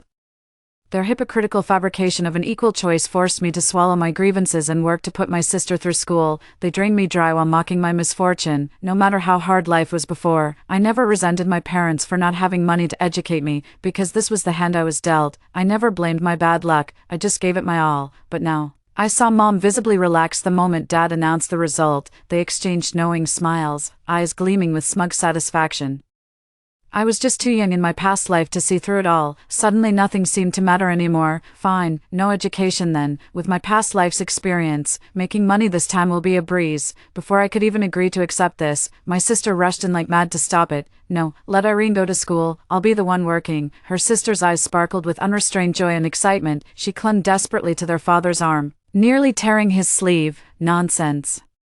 Mom snapped at my sister, frowning with displeasure while frantically shooting her warning glances. What future could you possibly have without education? You'll end up toiling in factories, barely scraping by, and never amounting to anything. I smiled bitterly, so Mom knew all along. But in my past life, when I was chosen for factory work, all they said was, Irene, your sister's working so hard with her studies while you're out there making money. How wonderful. My sister shot Mom a disapproving look, her gaze sweeping over me with calculating sharpness. Mom, education's worthless these days. With so many college graduates around, degrees don't mean a thing anymore. Might as well start working early and marry rich. A woman's worth ultimately depends on who she marries. With my looks, I might just end up with the boss's son when I go work, then I'll be the boss's wife. The moment Lola said that, I knew she'd been reborn too. Her words sounded far too mature for a teenage girl, making her father frown involuntarily. What could someone your age possibly understand? Her mother continued persuading, Lola, you shouldn't talk back like this. Education makes all the difference. With a degree, you could marry into the city. Your future in-laws would respect you more. The more she spoke, the more ironic it felt. Mom, if I wait until after college, I'll be too old. Rich guys always prefer younger girls, Lola retorted anxiously. My mom seemed to think she had a point, but still found Lola too impulsive. 2. You're really quitting school? Absolutely, Lola said with determination, walking over to me with a knowing smirk. Fine then, if you won't study, you two sisters might as well work at the factory together. At least you'll have company, Mom declared. How is this fair? I can't take this anymore. When my sister was in school, I couldn't go. Now that she's dropped out, I still can't get an education. Bottom line, they just don't want to spend any more money on me. I was about to argue further when Lola stepped in and resolved the issue for me. She said with heartfelt sincerity, Mom, little sister must continue her education. Our family needs a college graduate, otherwise, the whole village will laugh at us. Thanks to Lola's persuasion, my parents finally agreed to let me continue school, but her circumstances were completely different from my past life. When I left home in my previous life, they told me, don't cause trouble out there, endure everything, don't waste money, and send her paycheck home immediately. But for Lola, her parents gave her thousands of dollars, worried she might feel uncomfortable living away from home. Take this money and buy whatever you need. Don't hold back. Don't worry about the family. Spend your hard-earned cash however you please. Then they turned to me. Your sister gave up her chance at education for you. When you get into college, never forget her. She's your benefactor. I stayed silent. With parents this unfair, I'd already given up on them. Not a single penny of mine will they ever see again. All right, I get it, Lola snapped impatiently. The next day, Lola set off for factory work in the south, guided by fellow villagers. As she left, she suddenly leaned in and whispered, my turn to live the high life this time around. I pretended not to understand, bowing my head meekly to humor her. Sis, you're definitely going to marry rich. When Lola couldn't detect anything unusual from my expression, she snorted contemptuously and walked away. Yet within 3 months, Lola came running back. Impossible. The moment she returned, she cornered me at the school gate and confronted me aggressively. When did you first meet Eli? Eli was my husband in my past life, the one who gave me support and patience. In that lifetime, I didn't meet him until I was 19. He was still studying abroad at the time. I couldn't help chuckling to myself. Lola really was slow on the uptake. Taking 3 whole months to figure this out, I pretended not to understand anything and asked her back in confusion, "Who's Eli? We don't even have a classmate named Eli. Stop playing dumb." Lola wasn't buying it at all. I looked her over. She changed into trendy clothes with smoky eye makeup, the hottest look right now. "I genuinely have no idea what you're talking about, sis. Did you encounter something supernatural?" She stared at me for several minutes but gave up when she couldn't detect anything unusual about me. Since school was on break anyway, we headed home together. The moment we arrived, my sister called out Mom, and our mother rushed over immediately. "Lola, you're back." Her face lit up with joy as she fussed over her sister. Worried she might have had a hard time away from home, only after learning her sister simply wanted to come home did she finally relax. "Oh, you silly girl, couldn't you have given me a heads up? I would have prepared all your favorite dishes." I chuckled softly while quietly picking vegetables by the side. School breaks follow a fixed schedule, with time off every 2 weeks, yet every time I came home, there was never any food waiting for me. Instead, they'd always make me do their laundry and cook for them. She gently touched her sister's clothes, her eyes brimming with tenderness. "This fabric feels wonderful, and it looks great on you. My daughter has such good taste in fashion." I just mentally rolled my eyes. Last time I visited for New Year's wearing new clothes, she made passive-aggressive remarks about me being wasteful. They scrimp and save at home while I'm out here splurging money left and right, only caring about my own pleasure. In the end, Mom forcibly took my brand new outfit and gave it to my sister. No, my mother looked at me with pure disdain in her eyes. "Dress like a beggar every day. God knows who you take after." I looked down at my worn-out clothes, hand-me-downs from my sister, faded from countless washes. When I stayed silent, she kept nagging. "All that reading turned you into a mute, always moping around like a depressed gourd." I remained silent, not out of submission, but because I needed to sever this aching compassion for my parents. This isn't something easily done, which is why so many daughters yearning to escape their birth families are trapped in agony. The heart simply won't harden, even knowing they don't love me. I still ache when I see them suffer. Only when I've exhausted all my compassion for them can I truly let go. My sister was quite pleased with this. She looked at Mom and said somewhat sheepishly, "Mom, I want to come back to continue my studies." I knew Lola wasn't the type to endure hardships, otherwise she wouldn't have followed her husband back to that small county town right after college. The pay in small towns may not be high, but the workload is genuinely light. Once you've had that kind of job, you'd never adjust to the grueling shift work in factories. The fact that she lasted 3 months was beyond my expectations. Mom was happy at first, then hesitated. "But we can't afford to support both of you." Lola's gaze settled on me. I knew she was scheming something involving me again. 3. But I'm no longer someone my family can just give up on whenever they please. Right after starting school, I entered a municipal essay competition and won a 3,000 yuan prize. I gave them every penny. My teachers told them I had a bright future ahead, and that it was only a matter of time before I could help lift our family out of hardship. The school also said there'd be many more competitions like this. They couldn't bear to quit now. My academic success brings them face, not to mention financial benefits. Back in those days, a factory girl's monthly wage barely scraped 1,500 yuan at most. "Mom, with so many top students at first high, there's no guarantee little sis will get in. She might as well start working now, or let her come work with me. I'm all alone out here with nobody to watch my back. Always getting pushed around." Lola buried her face in Mom's arms, crying pitifully, but this time, my mother pushed her away. "Lola, your little sister really should continue her education, but Mom, she could make 1,500 a month working outside. If she starts earning sooner, that's nearly 20,000 a year for the family." Mom was visibly tempted. She looked at Lola expectantly and blurted out, "Really? Then Lola, how much have you managed to save up?" Lola's face suddenly turned deathly pale. She fidgeted nervously, wringing her hands, too afraid to answer the question. "Mom, everything's so expensive down south. The living costs are high. I haven't been able to save much." My mother pursed her lips but remained silent. "Fine, as long as your salary covers your expenses. I don't expect you to save much right now, but I need you to return the few thousand I gave you before you left. Now that you're earning, I want to renovate the house. The roof keeps leaking." Lola's face turned even paler, her voice barely above a whisper. "I've spent all that money too." "What?"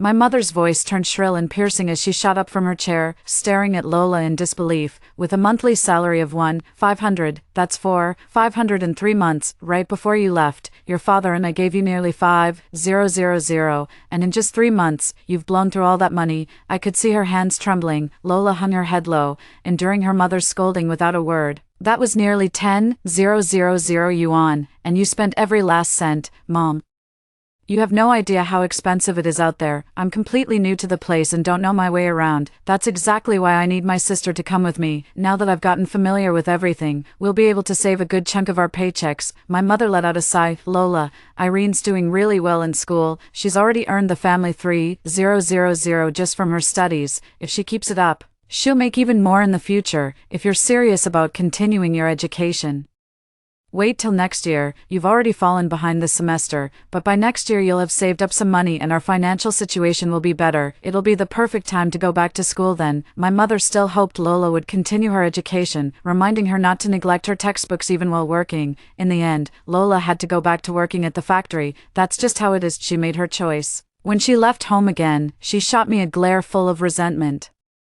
As if all the hardship she's enduring now is somehow my fault. What's so great about being book smart? Future graduates won't even make as much as migrant workers. Watching her retreating figure, I silently made up my mind. My sister has always seen me as her imaginary rival. It was true in our past lives, and remains so in this one. As long as our parents show me favor, even if I succeed in the future, my sister will never let me be. When my sister was born in a previous life, my mom insisted I give her a 20,000 yuan red envelope, saying that as her younger sister from the maternal family, this was the only way to ensure she'd have dignity in her husband's household. When I got married, my sister neither gave me a red envelope nor any wedding gift. I had no choice since I married young. They said unmarried people weren't expected to give monetary gifts. Later, when my sister had a baby, my mom again pressured me to buy solid gold bracelets for both my sister and her newborn son. Whenever something happens at my sister's place, Mom always finds excuses to make me foot the bill. But when it's my turn, she'd say, "She's your sister. Why are you being so calculative with family? You're better off financially. Shouldn't you be helping your sister more?"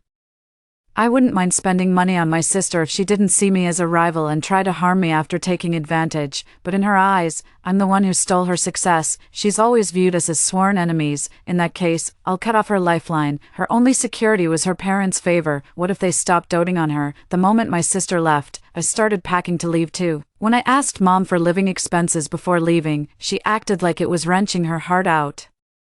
"Just order one dish at school, eat less and spend wisely." Truth be told, I'm not short on money. With my past life experience, making money comes easily to me now. Between writing articles and flipping goods, I've already saved up nearly 10 grand from various side hustles. But why shouldn't I take the allowance I'm entitled to? They're my parents. Supporting me is their responsibility. If I pinch pennies and shortchange myself out of pity for them, that money will just end up lining someone else's pockets. I know I need to get a gift for my classmate. She just got a baby brother. We're close, so I want to buy a small toy for her little sibling. My mom's eyes instantly lit up, though her tone dripped with disdain. "Your classmate's mom, she's pushing 40, isn't she? Having a baby at that age. How embarrassing." "Oh, it's not that unusual. I thought it was weird too at first.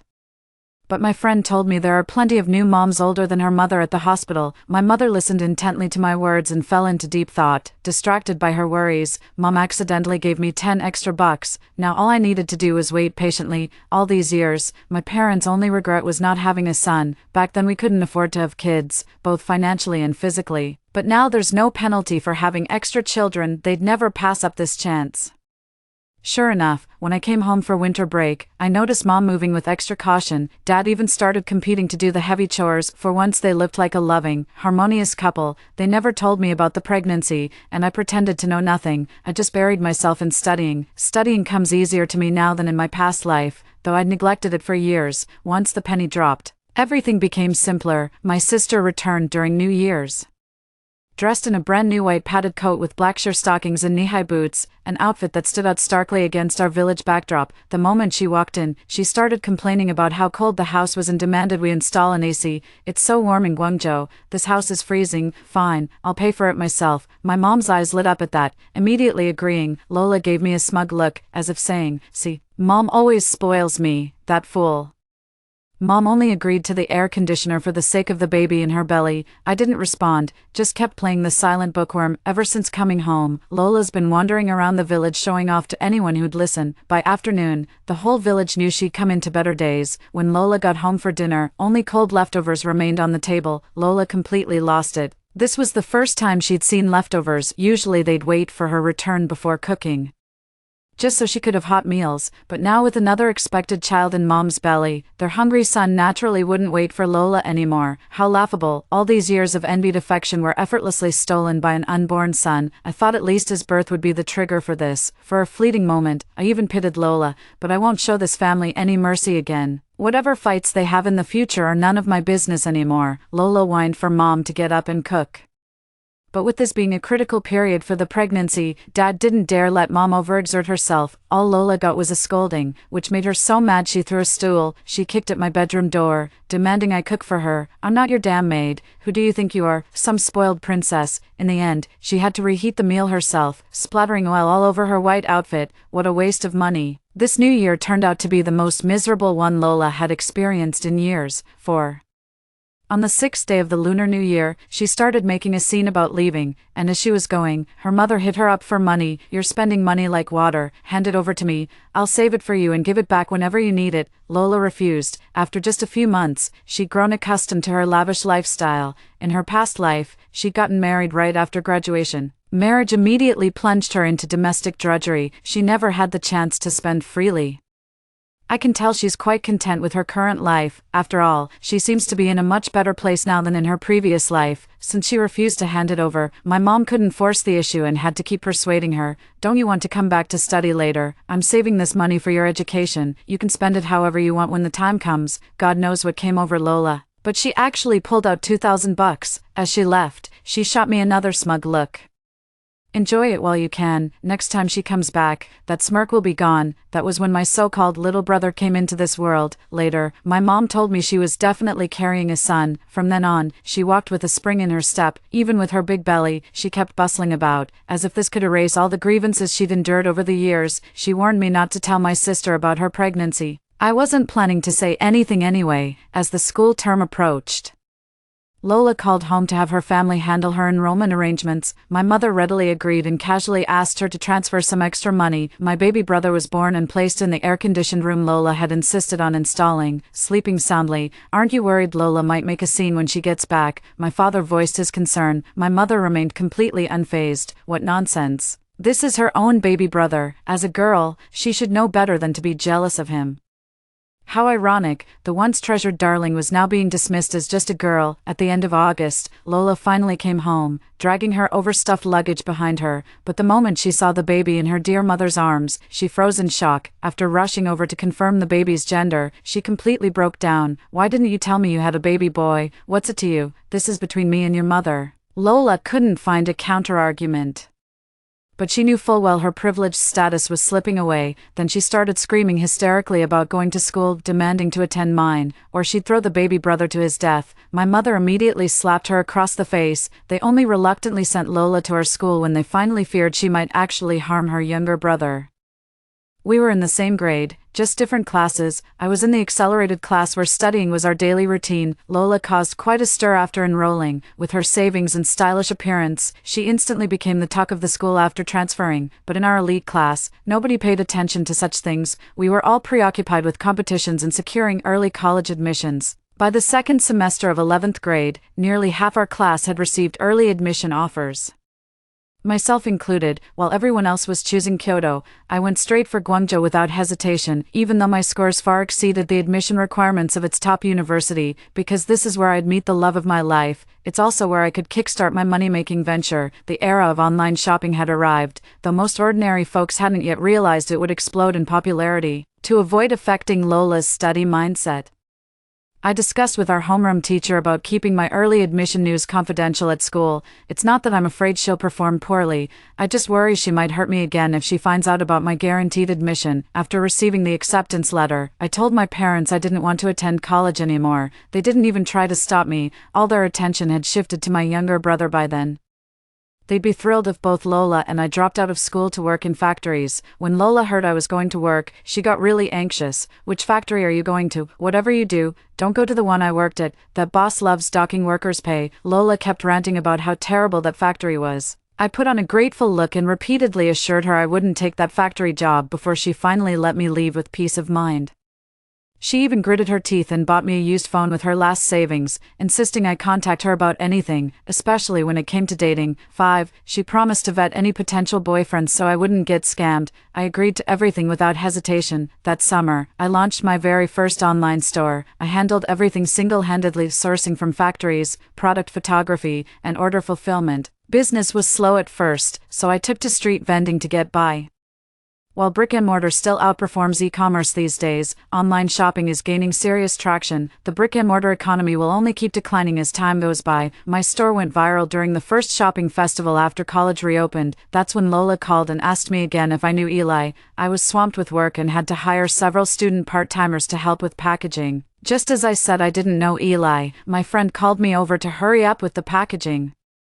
Lola assumed I worked at a factory and asked about my job with faint concern. When she heard I was working 16-hour days and barely squeezing in sleep, she let out a long sigh of relief. After hanging up, I went back to packing and shipping orders. I made $1 million during this shopping festival. This is just my first million. Soon I'll be making my first 10 million, even 100 million. I hope when I meet Eli, I'll be accomplished enough to deserve someone like him. He's such a wonderful person, always so kind and gentle with me, but whenever I faced him, I was always consumed by inferiority. In my past life, I had no education and came from a poor family. Beyond my looks, I had nothing remarkable to offer, but beautiful people are a dime a dozen. He's the boss's son, an overseas returnee, while I'm just a factory girl. What could I possibly offer him? Ever since we got together, I've lived in constant fear of being dumped. At first his parents disapproved of our relationship, even subtly suggesting I should quit my job, but my diligence and down-to-earth attitude won them over. Despite their initial objections, they've grown reluctant to see me leave. I pushed myself relentlessly to improve, and it wasn't until I helped the factory secure a foreign trade order that they finally gave in. They said they saw their own hardworking younger selves in me, that I wasn't the type to coast on others' efforts, with me around.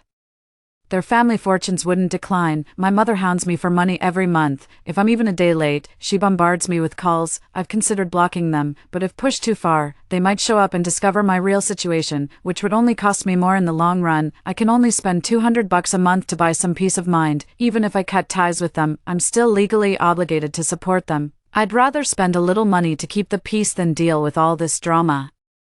I didn't go home for New Year's. Heard Lola's having a rough time every holiday. She has to go back and babysit her brother, and she's absolutely fed up with it. When the college entrance exam results came out, Lola shockingly scored less than 300 points, not even enough to get into vocational college. Naturally, her family refused to spend money on her education anymore. She told me she'd be coming to Canton to work too. When I asked which factory she'd be working at, she wouldn't say.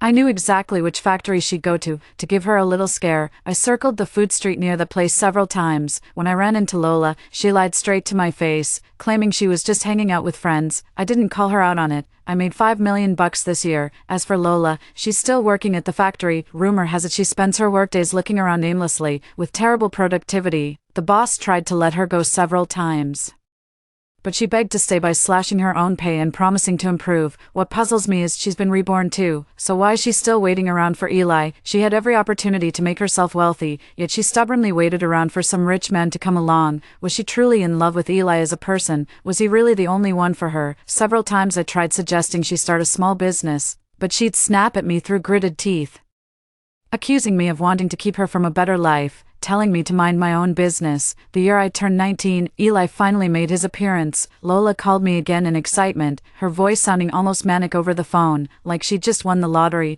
I'm going to be rich. I'm finally going to be rich. She couldn't wait to announce her success to me, though I had no idea what she'd actually accomplished. From what I know, she's only bumped into Eli a few times and hasn't even spoken to him. Eli doesn't have the faintest clue who she is either. How do I know all this? Ever since my shop took off, I started dealing directly with factories. Eli's family happens to run one of my suppliers. We've had several private dinner dates already. He's trying to pursue me, says it was love at first sight. In this life, I've shed all the insecurities and avoidance from my past, making dating much more relaxed and harmonious. 6. During our lovely date, Lola kept bombarding me with calls until I reluctantly answered. She said she'd set me up with a great catch, a college graduate no less. Naturally, I didn't buy her sudden kindness. Just for kicks, I agreed to meet the guy. Turned out to be her husband from a past life. I really don't know how she managed to talk him into going on a blind date with a factory girl like me, after all.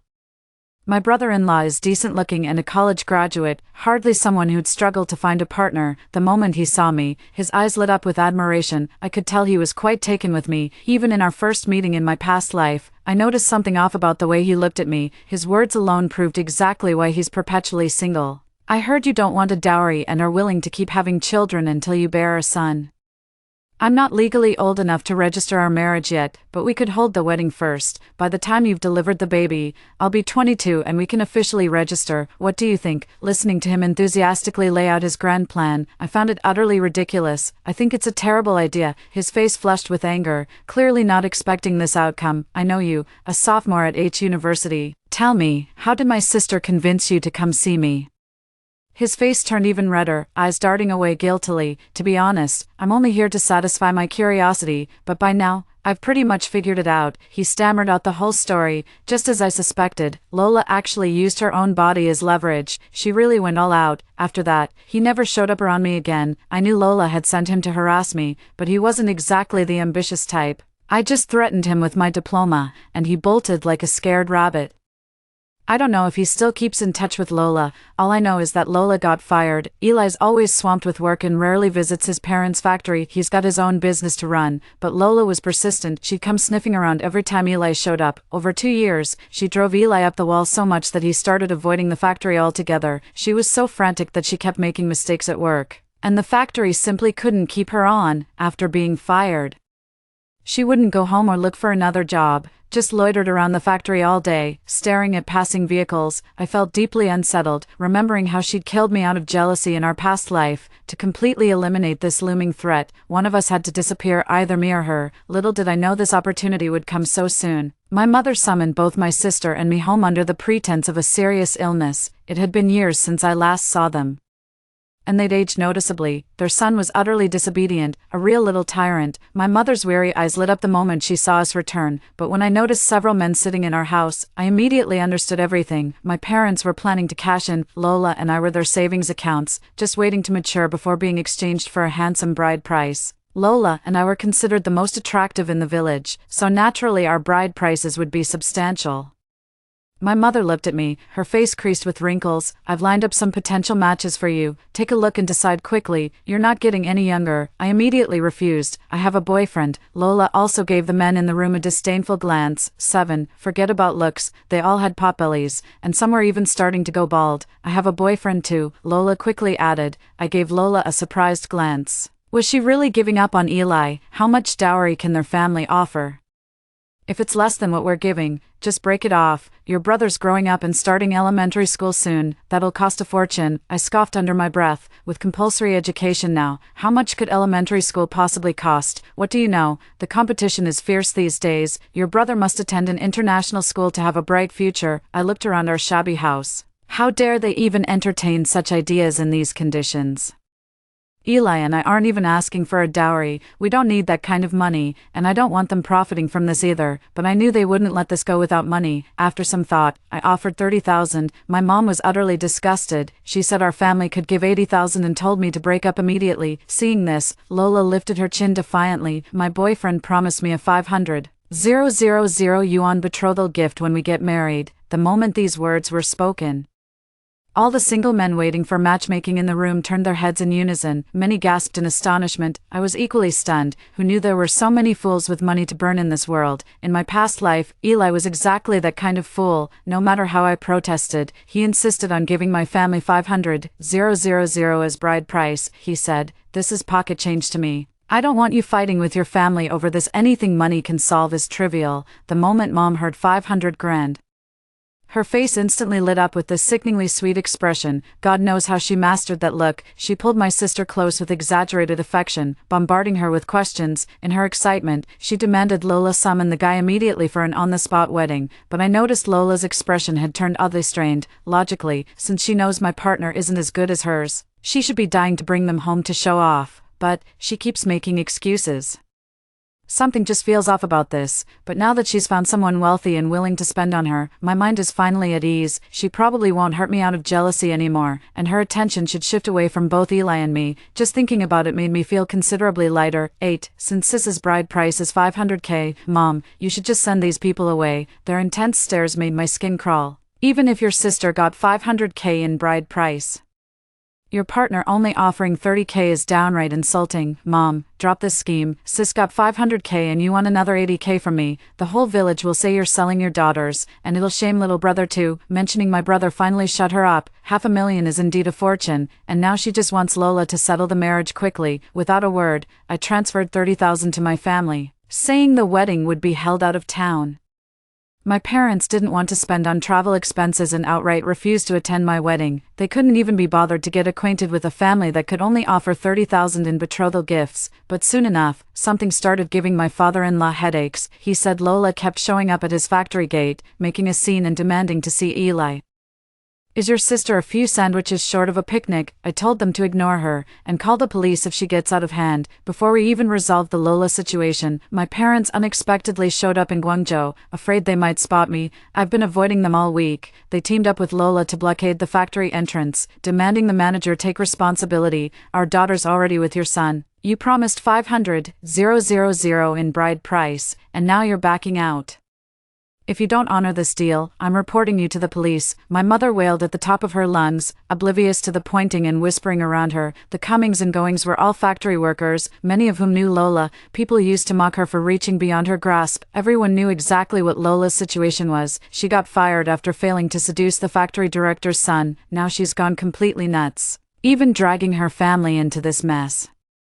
Someone who couldn't stand Lola sneered, "Listen, Auntie, our director's son studied abroad. What makes you think he'd settle for some factory girl like your daughter?" My mom shot the person a dirty look. "You're just jealous because my daughter is beautiful. He promised to marry our Lola. I have the text messages to prove it." My mother waved her phone frantically, trying to convince everyone around her and gain more supporters. Several people burst out laughing.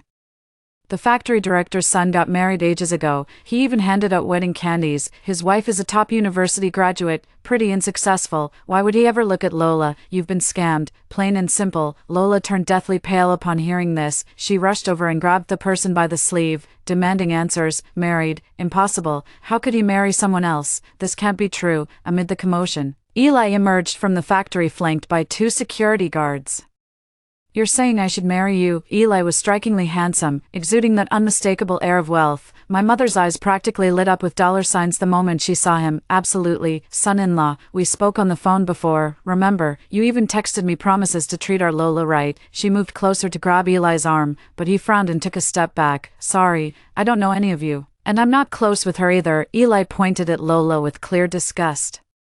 "She harassed me several times at the factory and got fired for it. As for those texts you mentioned, why don't you call that number right now? I can guarantee it's not me on the other end," Eli explained calmly and methodically, eager to prove herself. My mom immediately made the call, and someone answered right away. By now, everyone understood exactly what was going on. Lola paid someone to stage this. But my mother still wouldn't give up. She kept glancing back at the factory, then at the passing crowd, determined not to let a wealthy man like Eli slip away. "But my daughter likes you. Look at her. She's beautiful. Just marry her. We'll only ask for $300,000 in dowry. No, $200,000. Eli could only laugh in exasperation. "9. Hey lady, I'm already married." My mother looked utterly defeated. She wanted money, but couldn't figure out how to get it now. Lola walked up to Eli in complete despair, her eyes brimming with tears of grievance. "Why did you marry someone else?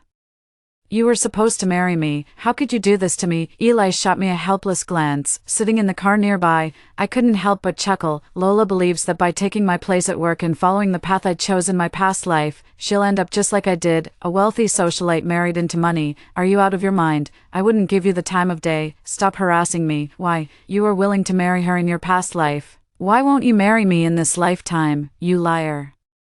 Lola reached out to strangle Eli, but security immediately pinned her to the ground. As the crowd of onlookers grew, my parents couldn't bear the embarrassment and dragged Lola away. Later I heard Lola got married to a wealthy family in the village, receiving $200,000 in bride price. After the whole $500K dowry incident, the family assumed Lola must be someone extraordinary. After marriage, the family treated Lola fairly well, but Lola constantly looked down on them, finding fault with everything.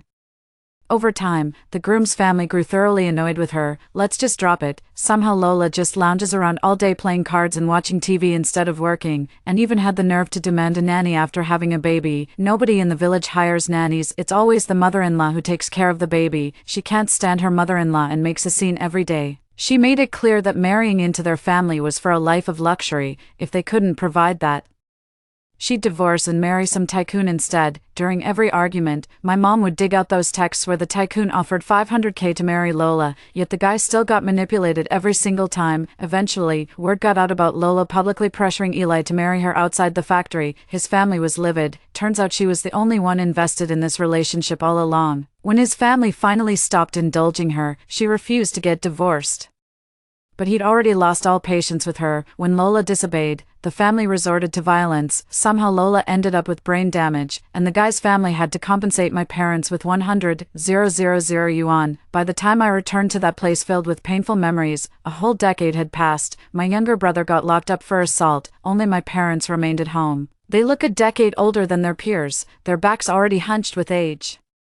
If they were just elderly strangers I saw online, my heart would ache for them, but they're my parents, the same parents who've hurt me countless times, whose favoritism stretches across oceans. He brought this all upon himself. Their eyes burned with nothing but hatred when they saw me return. How dare you show your face here? Now your brother's locked up. Happy now. Back when my brother got into trouble, it took $1 million in settlement fees. I told them I had no money, so they demanded I work as an escort and sleep with every man in the victim's family. They said their son would only be released if I satisfied their family's anger. If your brother gets locked up, his life is over. Are you even human? You're useless with money. You refuse to sleep with them. What's the big deal? Just a few men. Is that really more important than your own brother? These are my parents. Sometimes I wonder if I'm really their biological child. How could anyone be so heartless?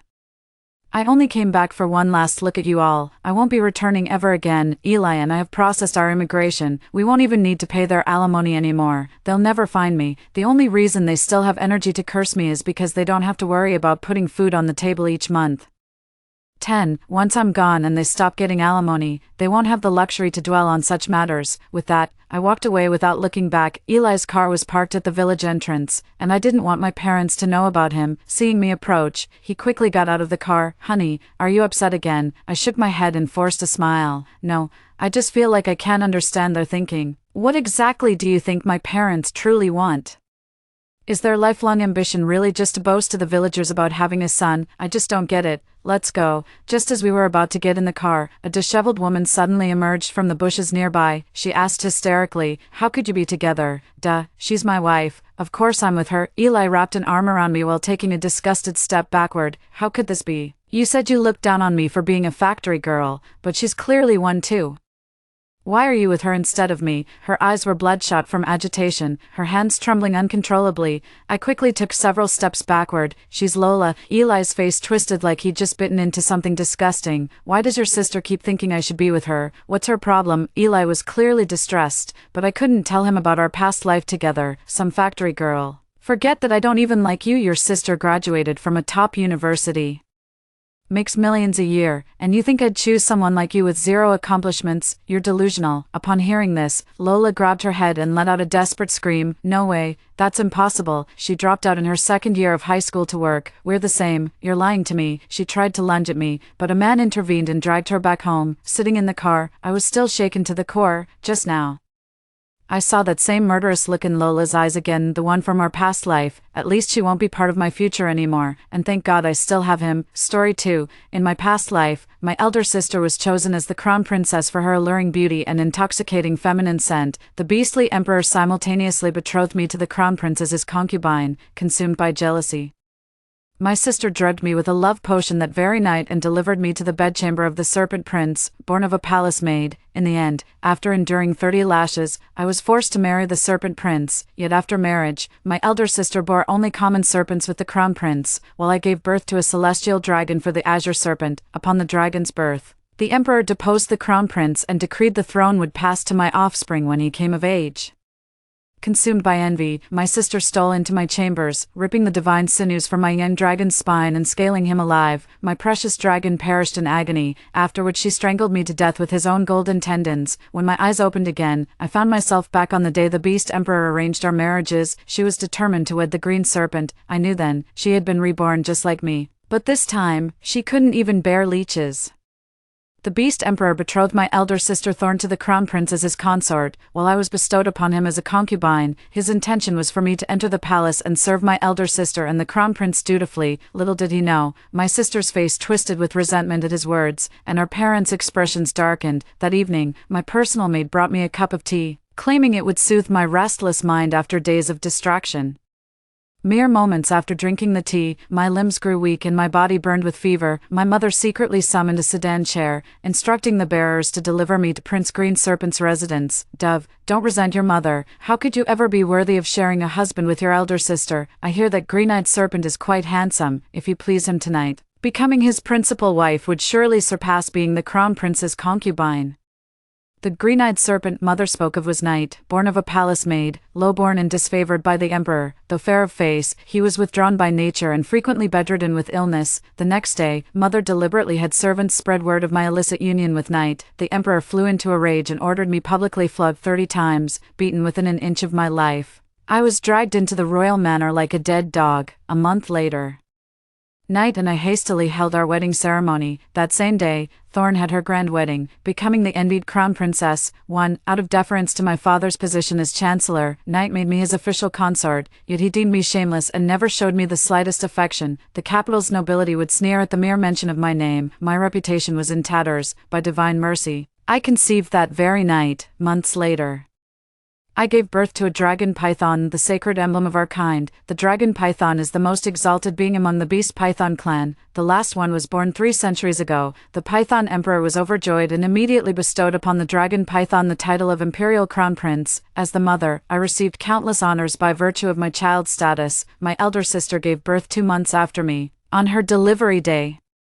she specifically sent the crown prince to inform the emperor, boasting she would bear a child more noble than even the imperial dragon serpent. Yet after laboring for a full day and night, she only delivered a frail little serpent. As Longbao grew, the serpent emperor's fondness for him deepened. Meanwhile, the crown prince grew increasingly frail like the knights of old, confined to his sickbed. The emperor deposed him to focus on recovery, decreeing the throne would pass directly to imperial grandson Longbao upon his abdication. Enraged, elder sister Thorn persistently pursued mating with the crown prince, hoping to bear a dragon serpent heir, yet she only birthed increasingly sickly serpent offspring. When the dragon serpent turned 6 and began secluded cultivation, Thorn ambushed him at his training grounds. As he meditated to absorb spiritual energy, she bound him with divine whips, extracted his dragon tendons, and methodically plucked every scale from his body. The dragon child perished in agony, while I remained unaware. She visited under pretense of goodwill, then strangled me to death with the dragon child's own tendons when my guard was down. When my eyes opened again, my elder sister knelt beside me, her forehead striking the ground with a heavy thud. Your Majesty,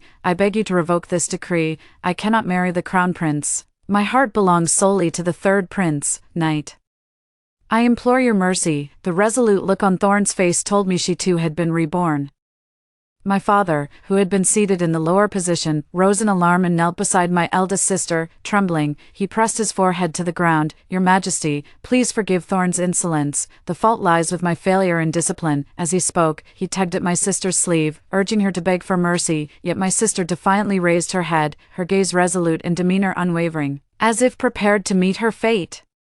My gaze shifted to the other protagonist of the day, Prince Ezekiel of the Beast Fang clan. Ezekiel's radiant eyes dimmed instantly upon hearing his elder sister reject the arranged marriage, his face clearly showing wounded disappointment. Watching Thorn kneeling with eyes averted, he sighed deeply before descending from his princely dais to kneel as well. Your Majesty, my heart belongs to Dove, the second daughter of Chancellor Damien. I humbly beg for your royal blessing of this union. The entire hall erupted in gasps of astonishment. In the Beastwild continent, males outnumber females, and females are typically given preferential treatment, but exceptions like me don't qualify for such privileges. With my scrawny frame, shriveled appearance, and barely detectable feminine aura, anyone could tell I'd never bear robust beastlings. My elder sister, born merely 10 minutes before me, was my complete opposite, with bewitching features, voluptuous curves, and an intoxicating feminine allure radiating from her entire being. Whenever she stepped out, that scent would send hordes of males fawning and frolicking around her. The emperor's fury still raged. This is an imperial decree of marriage. How dare you question it? Yet he refrained from openly humiliating the crown prince, declaring sternly, "We bestow Dove upon you as a consort. Speak no further of this." It served as a face-saving compromise for the heir apparent.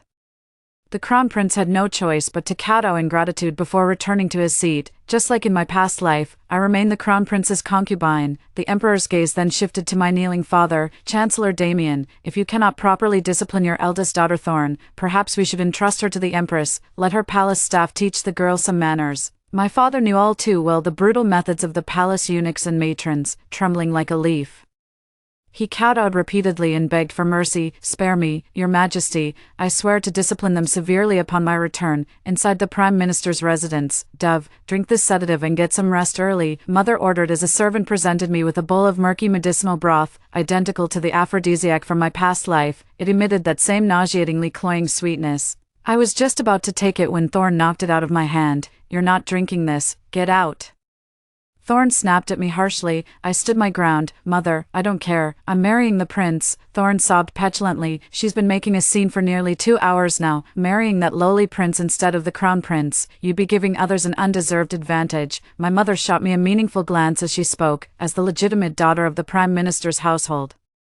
"Your noble status naturally demands a match with someone equally distinguished, His Highness the Crown Prince. Moreover, this is an imperial decree, there's no room for discussion." The mother spoke with gentle persuasion, yet showed no sign of relenting. Seeing her mother's firm stance, Thorn rolled her eyes twice before swallowing her sobs. When the mother saw she'd stopped crying, thinking she'd finally come around, she cooed endearments before leaving Thorn's courtyard. Half an hour later, rustling sounds came from Thorn's courtyard, and I crept closer to eavesdrop. "Are the palanquin bearers ready? I've just taken the aphrodisiac tonic and must hurry to the prince's manor. Spread the word tonight. Sleep in my bed so mother won't notice." "Understood," Thorn whispered to her chambermaid. "So she intends to tread the path I walked in my past life, though I wonder if 30 lashes will appease the emperor's wrath this time." Last life.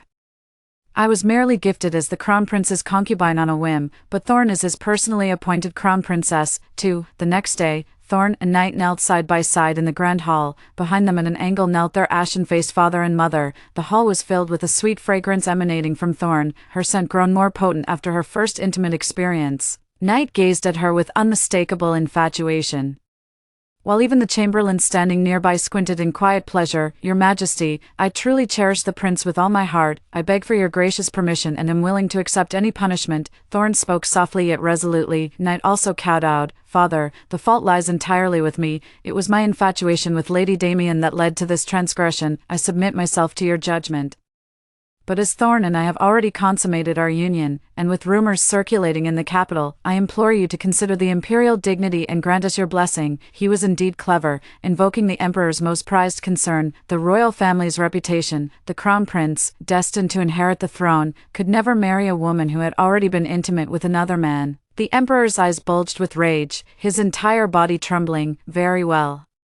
Since you treat our decree as child's play, today we shall grant your wish." Turning to the eunuch attending him, he commanded, "Draft an edict. We hereby strip Knight of his princely title, demoting him to a common Naga. His royal status shall never be restored. As for Thorn, who's so willing to marry him, let her be bestowed as his wife." Mother fainted dead away upon hearing this, while father nearly collapsed to his knees. Thorn paled momentarily, but after brief contemplation, she bit her lip and kowtowed. "This humble subject thanks your Majesty's magnanimity. My devotion lies with Knight the man, not the prince." As long as she could bear the divine dragon serpent, what did it matter if the prince regained his title? She'd surely enjoy endless wealth and luxury. Besides, if her child ascended the throne, would the prince's position even matter? Knight listened with moist eyes, his infatuation visibly deepening.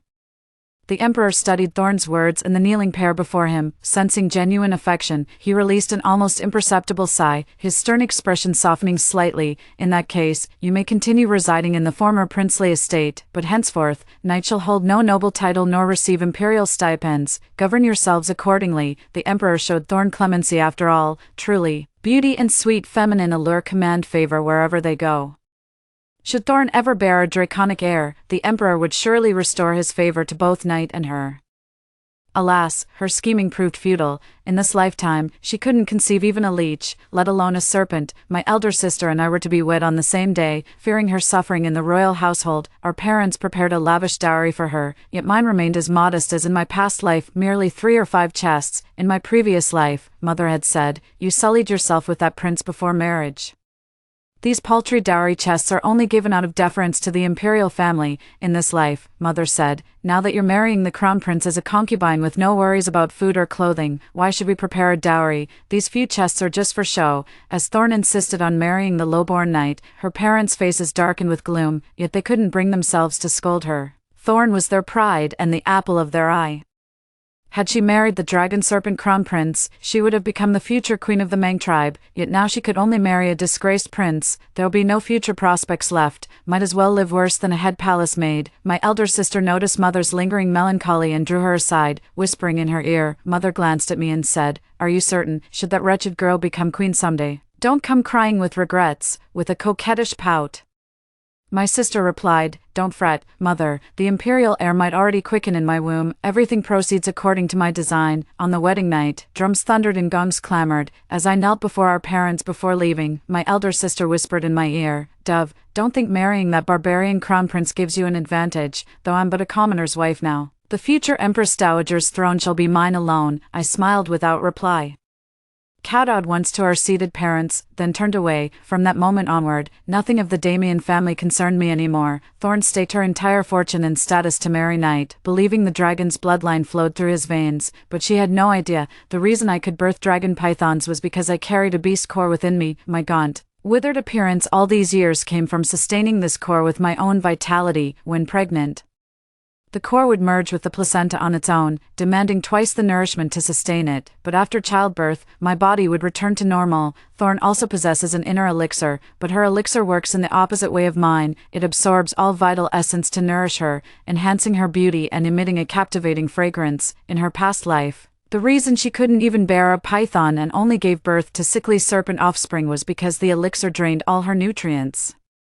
These 2 elixirs were obtained by our mother through desperate pleas to the Python tribe's shaman. She only heard that one inner elixir required bodily nourishment, which would suppress beauty and feminine scent, while the other could enhance beauty and emit an alluring feminine fragrance. Without hesitation, her mother made the allocation. 3.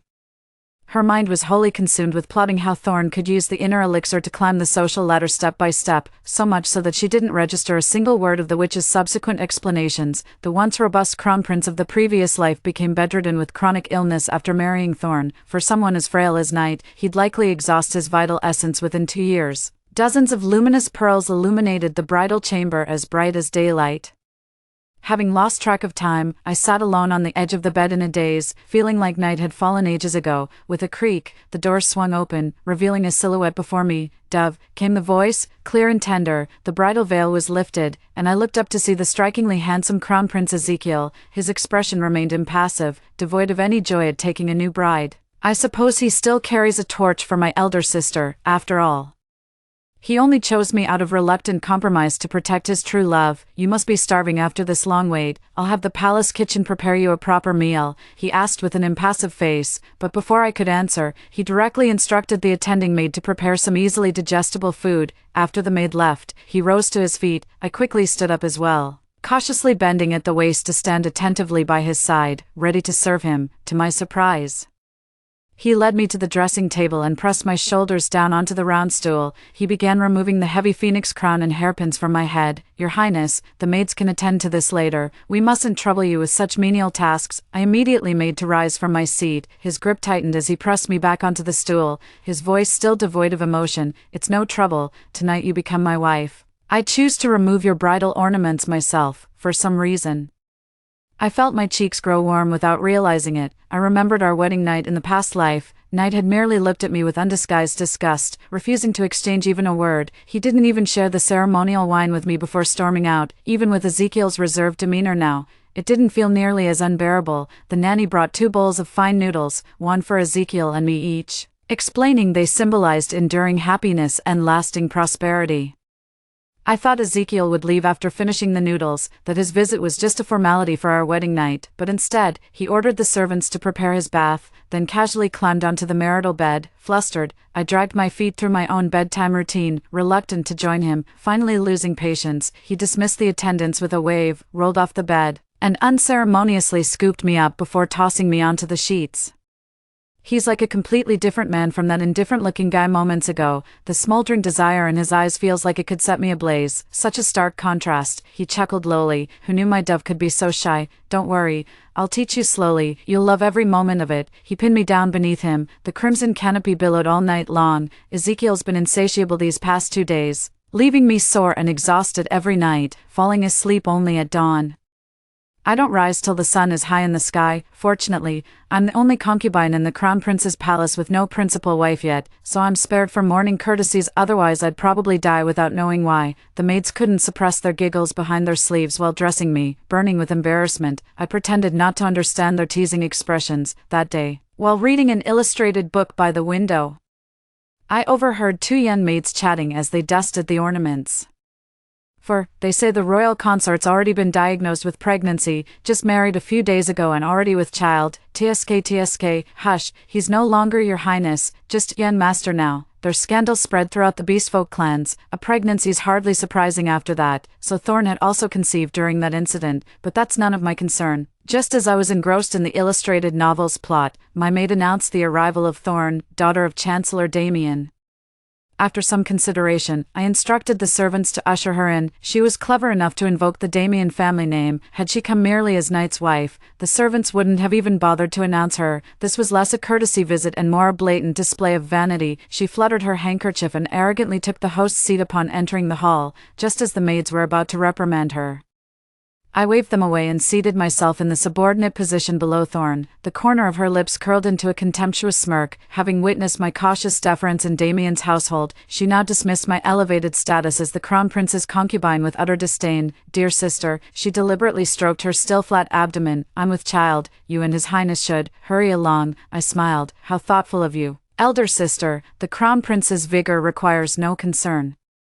Perhaps you should focus on fortifying Sir Knight with tonics, lest he prove inadequate for your needs. Her expression darkened as she sneered. Truly the words of someone unfit for polite company. How utterly vulgar, crude words, but not untrue. Surely even you must see how Knight pales in comparison to the crown prince, be it lineage, looks, or even brute strength. His highness surpasses him in every regard. Struck where it hurt, she flushed crimson with rage.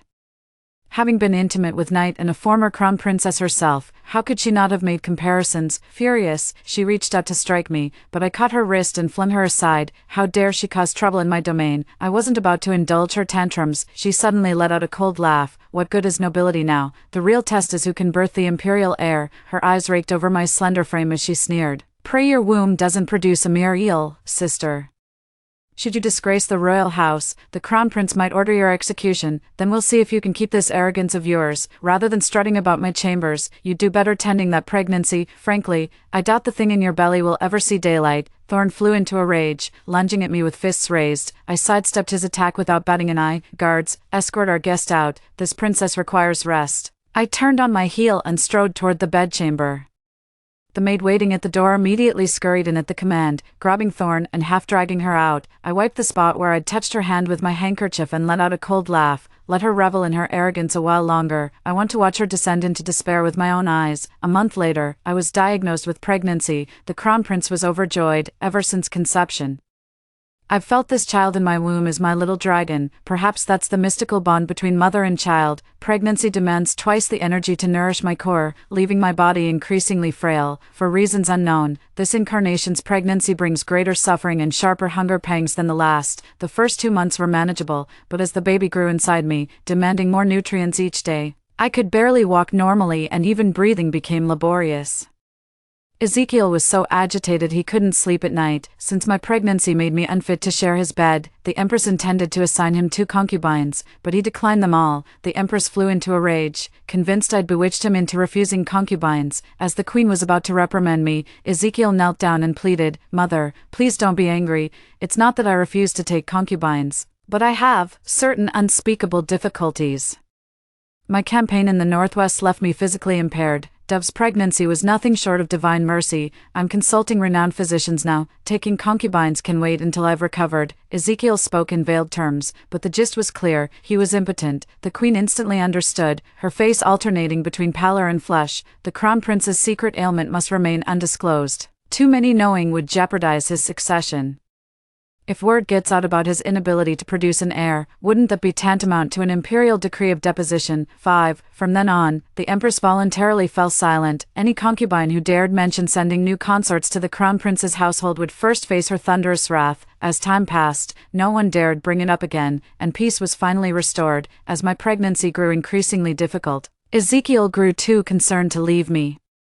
He eventually pleaded illness to the emperor and took official leave. The queen thought the crown prince was using this opportunity to treat his own ailment, and even considerately covered for him. Freed from political duties, Ezekiel stayed by my side every single day. He personally fed me meals, attended to my bedtime, and grew increasingly anxious watching me lose weight daily. As if he wished he could bear the pregnancy himself, the palace matrons would whisper to me when Ezekiel wasn't around, marveling they'd never seen a husband dote on his wife so devotedly. Indeed, he is my beloved husband, and my heart swells with sweetness and joy. Perhaps this is what it means to have chosen the right person. I heard that ever since my elder sister became pregnant, our parents would frequently visit her, bringing either precious nourishing tonics or all sorts of amusing trinkets to lift her spirits. Yet they've never once come to see me. The servants whispered that Thorn had become radiant with pregnancy, her feminine allure so potent it could be sensed beyond the manor walls. Perhaps her inner elixir was feeding on the fetus's vitality to sustain her. Meanwhile, I'd become gaunt to the point of deformity, sunken cheeks protruding over a skeletal frame, my grotesquely swollen belly a monstrous contrast. In my previous life, Knight never once visited my courtyard after I conceived, despite his frail health. He kept several stunning concubines and spent his days frolicking with them, a classic case of all talk and no action. Once, he caught sight of my pregnant form in frozen shock, stammering, "How could you become so repulsive?" From then on, he avoided me like the plague. In our past life, the only time we ever shared intimacy was that night when my mother drugged me with aphrodisiac wine. But my current state is even worse than in my past life, undoubtedly more hideous and terrifying. I hid from Ezekiel, fearing his rejection, yet he saw right through me and pulled me into his embrace. "Dove, don't fret, the child in your womb is mine as well. How could I ever reject you for carrying my own?" His eyes burned with tender devotion and deep affection. Indeed, he was never like Knight to begin with. I shouldn't have been so petty. Before I knew it, the day of my eldest sister's delivery arrived. I couldn't help but wonder what she would bring into this world this time. So I sent a quick-witted maid to gather news, instructing her to report back immediately. 6. Ezekiel chuckled, "You're about to give birth yourself, yet you still have the energy to poke into others' affairs." I retorted, "Only because your elder sister is the one you fancy. I was just gathering intel for you." Ezekiel flushed with discomfort. "Don't talk nonsense. You're the only one I love. She's my sister-in-law. This isn't a joking matter." Who knew even the crown prince could blush from embarrassment? Amused, I couldn't resist teasing him further when suddenly the baby inside me kicked, making my belly ripple like waves. "Quick, feel this, he's moving." I eagerly grabbed Ezekiel's hand and placed it on my belly, watching his expression shift from astonishment to pure joy. "You've no idea how much your mother suffered carrying you." Ezekiel pretended to scold my belly. "If you misbehave after you're born, I'll spank you good." The baby in my womb seemed to hear us, kicking even more vigorously. Counting the days, I'll be holding him in my arms in just 1 month. Soon I'll be reunited with my little dragon. Just as Ezekiel and I were marveling at the baby's movements, the maid I'd sent out came rushing back, completely out of breath. She's given birth." The little maid was gasping for breath, so I quickly had another servant girl pour her a cup of water. She gulped it down in one go, then panted twice before speaking. The whole court's buzzing about it. Chancellor Damien's daughter birthed some pitch-black monstrosity, not quite a snake nor an eel, covered in scales, but its head, just a fleshy lump with no eyes or mouth, utterly horrifying. After letting out a few cries, the creature drew its last breath. I heard the prince, no, pardon me, I heard Sir Knight ordered his servants to burn it. Thick, foul-smelling black smoke rose from the pyre, so putrid it made people retch. The young mistress was overjoyed at first upon hearing her newborn had scales, but when she learned of the child's death, she collapsed on the spot. A chill ran down my spine upon hearing this. From what the maid described, Thorn's offspring seemed more like the result of a dark curse. I'd expected her to deliver a stillborn at worst, never imagined she'd birth an actual monstrosity. Thinking I was frightened, Ezekiel scolded the maid. "Must you go into such gruesome details?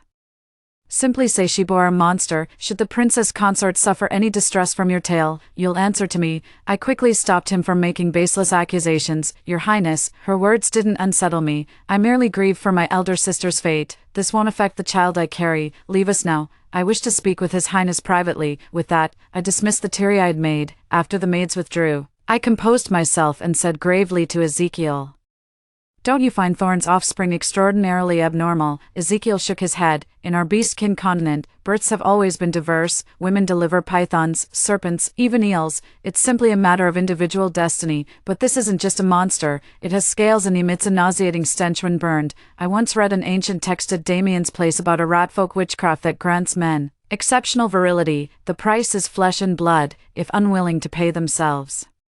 They may substitute their own offspring." Ezekiel frowned. "You mean Knight? He sacrificed his own bloodline just for bedroom prowess?" I nodded. "I can't leave the palace gates. If you see him, observe his complexion closely. If he appears unusually radiant, he must have struck some shady deal with the Rat clan. Truth be told, if I were a man, I'd probably understand Knight's dilemma to some extent." Thorn's striking beauty and insatiable desires exuded such primal femininity that Knight burned with constant lust for her, yet Knight's frail constitution left him unable to perform. Desperate to keep his beloved, he resorted to sacrificing his own offspring in exchange for physical prowess. He probably thought their sibling bond made this pregnancy insignificant. Losing one child just meant they could try for another. Little did he know Thorn married him solely to breed dragon pythons. With no real affection involved, the sole benefit was letting his eldest sister's inner core absorb more of his vital essence for nourishment. A month has flown by in the blink of an eye. Lately my belly keeps tightening up. It feels like the baby could come any moment now. I can't even bring myself to care about Thorn's affairs anymore. Nothing matters more than my little dragon. Ezekiel had the midwife and royal physician on standby early, and he himself wouldn't dare leave my side for a second. That day, I was struck by excruciating abdominal pain. My past life experience told me labor had begun. The entire Crown Prince's palace descended into organized chaos. I writhed in agony on the bed, too exhausted to even cry out. The royal physician inserted countless acupuncture needles and forced ginseng tea down my throat before I regained a sliver of strength. The labor pains lasted from dawn till midnight when the midwife finally said the baby was crowning and urged me to push harder. The royal physician inserted more acupuncture needles at my higa point to ease the pain and restore my strength. Ezekiel was pacing frantically, his anxiety so overwhelming that he lost his human form and transformed into a serpent flying agitatedly through the air. At the break of dawn, I finally gave birth to my precious serpent child. Oh no, in this life he's not even a dragon serpent, but an actual divine dragon. The midwife stood frozen for a long moment before finally wrapping the golden dragon infant in swaddling clothes. Trembling, she announced to the crown prince, "Your Highness, the mistress has birthed what appears to be a dragon. Forgive this old servant's ignorance, but would your Highness please come see for yourself?" Without awaiting the prince's orders, servants were already sprinting toward the emperor's palace to deliver the astonishing news. Ezekiel cradled the radiant golden dragon infant, utterly dumbfounded. Standing by my bedside with trembling voice, he whispered, "Dove, is this truly our child? Our serpent clan only ever produces dragon serpents at most. How could we possibly have birthed a divine dragon?" The royal astrologer just examined him and confirmed every feature matches the ancient records. This is undoubtedly a celestial dragon. I reached out my hand. Ezekiel carefully placed Lombao into my arms. Looking into Lombao's clear eyes and those achingly familiar features, I knew this was my Lombao from the past life. My tears fell onto his little face. The little dragon wriggled in my arms, probably trying to comfort me, though he couldn't speak yet. A sudden commotion erupted outside, followed by the eunuch's announcement, "His Majesty approaches." Ezekiel hurried from the inner chamber to the main hall to receive the emperor. I clung tightly to the baby dragon, refusing to let go. "Mother," little dragon suddenly piped up in his childish voice, startling me. "My child, in our past life I failed you, letting them flay you alive." My voice choked with sobs, transforming into a child. Little dragon embraced me. "Mother." That was a trial I needed to endure to ascend from serpent dragon to divine dragon. "And I must thank you. Without your bodily nourishment, I could never have achieved draconic ascension." So that's how it was. Yet he endured the agony of having his tendons pulled and scales scraped. Just the thought of it still makes my chest ache so fiercely I can barely breathe. When the emperor ordered the eunuch to bring the dragon treasure for his inspection, the little dragon reverted to its newborn form, obediently closing its eyes as if in deep slumber. The emperor's hearty laughter echoed from the outer chamber. He exclaimed repeatedly, "Splendid, magnificent, divine, this is heaven-sent fortune for our beast-wild continent. Eunuch who, issue an imperial decree immediately. This sacred dragon shall be named Auspice, granted the title of imperial crown grandson, and bestowed with golden treasures and scrolls on the 8th day of next month." After a pause, he continued, "Dove shall be named crown princess consort. The investiture ceremony will also be held on the 8th of next month, a double celebration." The crown prince was the first to respond. "Your son humbly thanks your majesty's grace on Dove's behalf. She remains frail after childbirth, but once recovered, I shall bring her to kneel in gratitude before you." Returning to the inner chambers, the crown prince couldn't conceal his joy. "Dove, you heard it. His majesty has decreed you shall be my princess consort." I nodded with a smile. "Indeed. I've also heard His Majesty intends to name Longbao as crown prince. Doesn't that make you uneasy?" "What unease?" "The possibility that His Majesty might bypass tradition and name Longbao as his direct successor. In the previous life, the emperor deposed the crown prince and directly decreed Longbao's ascension to the throne. Though we can't foresee how this life will unfold, I'd hate to see father and son turn against each other over the throne." Ezekiel burst into laughter. "Nothing would please me more. Once the kingdom's in that boy's hands, we'll roam free. I hear Foxkin country has breathtaking landscapes, Snow Leopard Kingdom boasts extraordinary wonders, and wolf territories offer endless delicacies." Pulling me into his embrace, he murmured, "It's not that I crave power, none of my brothers are fit to rule, that's why I contended for the crown. If our furry inherits the throne, nothing could make me happier. After all, he's our child." He kissed my forehead and cooed, "Get well soon, darling. We'll have our second and third little treasures. I've deployed the crown prince's most elite shadow guard to protect Longbao, ensuring he's watched every moment from the shadows. Though Thorn can't enter the palace now, I'm still taking precautions just in case." Ezekiel told me when the palace eunuch brought the happy news to Damien's household. His parents merely accepted the decree with indifference, not even bothering to tip the messenger.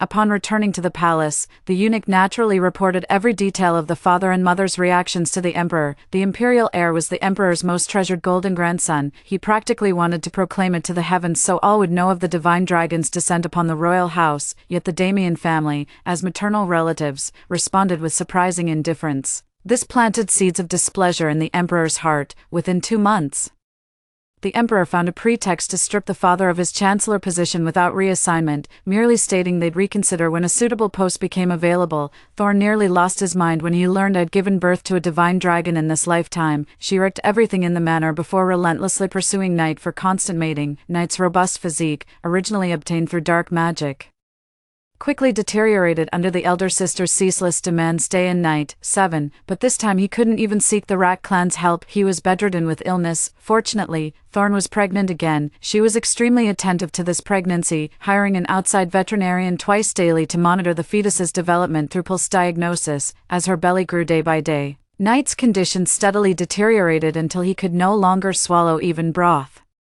His breathing becoming increasingly labored. Had Thorn devoted some attention to Night then and supplemented his treatment with proper medication, he might have lived several more years, albeit in weakened health. Yet Thorn turned a blind eye to his suffering, leaving him to waste away without even sending a servant to tend to him. Night had long been stripped of his noble status. The palace attendants assigned to him were dismissed, his royal stipends revoked, leaving the vast estate sustained solely by Thorn's dowry. Now abandoned by Thorn, he lay waiting for death in the hollow emptiness of the great house. On the day his eldest sister went into labor, Night drew his last breath. This labor proved far more agonizing than her last, yet after 3 days and nights of struggle, she delivered only a writhing mass of tiny white maggots. The servants fled in terror at the sight.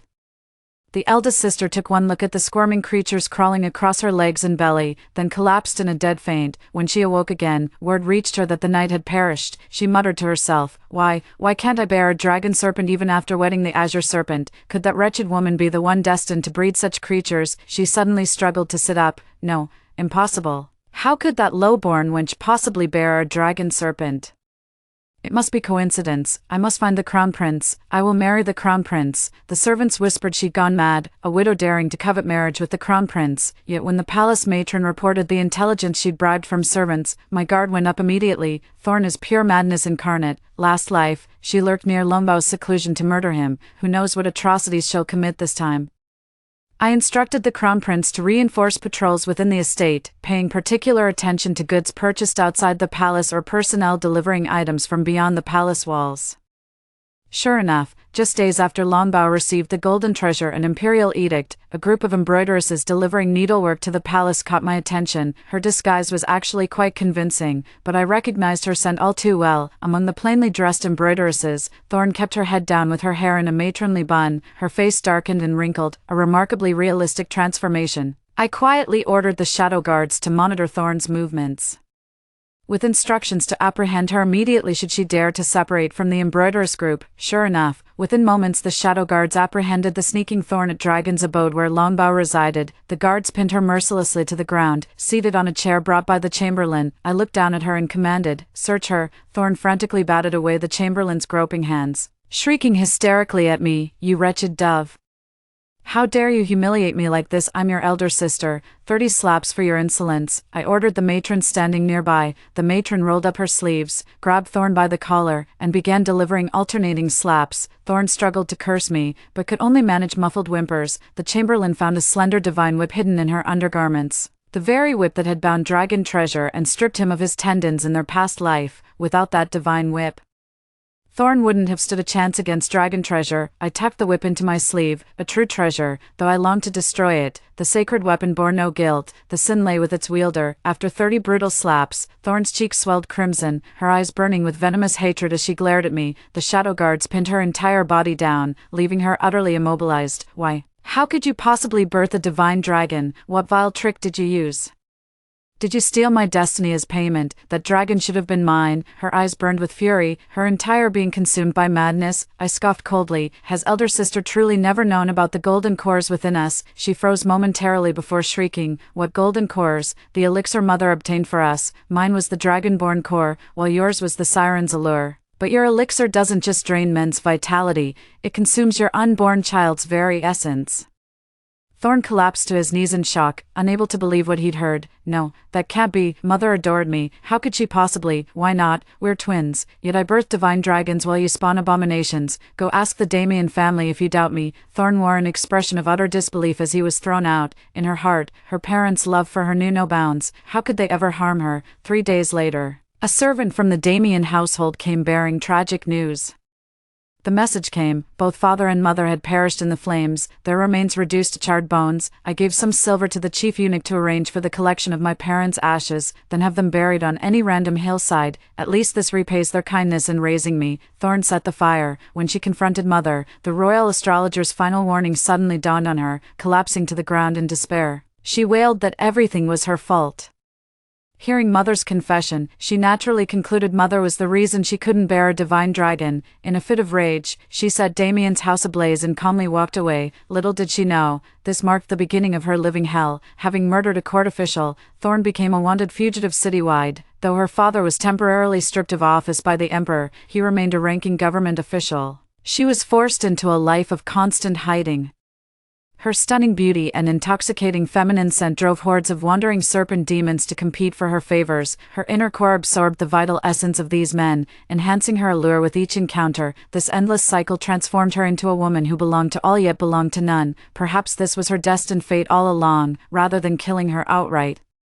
Watching her suffer daily under the torment of those vile serpents, stripped of all future and hope, would be far sweeter vengeance for murdering my dragon child and me in our past life. Time flew, and 6 years passed in the blink of an eye. My precious dragon has grown into a graceful youth. The emperor once again stripped Ezekiel of his crown prince title this lifetime, though it was at Ezekiel's own request. Now the emperor personally mentors the young dragon in state affairs, preparing to hand over the throne when he comes of age at 10. After giving birth to Dragon Treasure, my inner elixir dissipated completely, and my suppressed beauty gradually returned. Though I know I may never bear another child as extraordinary as Dragon Treasure, I'll cherish every child Ezekiel and I are blessed with. During our leisure at home, we began journeying through various beast realms. At last, in this lifetime, I've met the right person and fulfilled my heart's desires.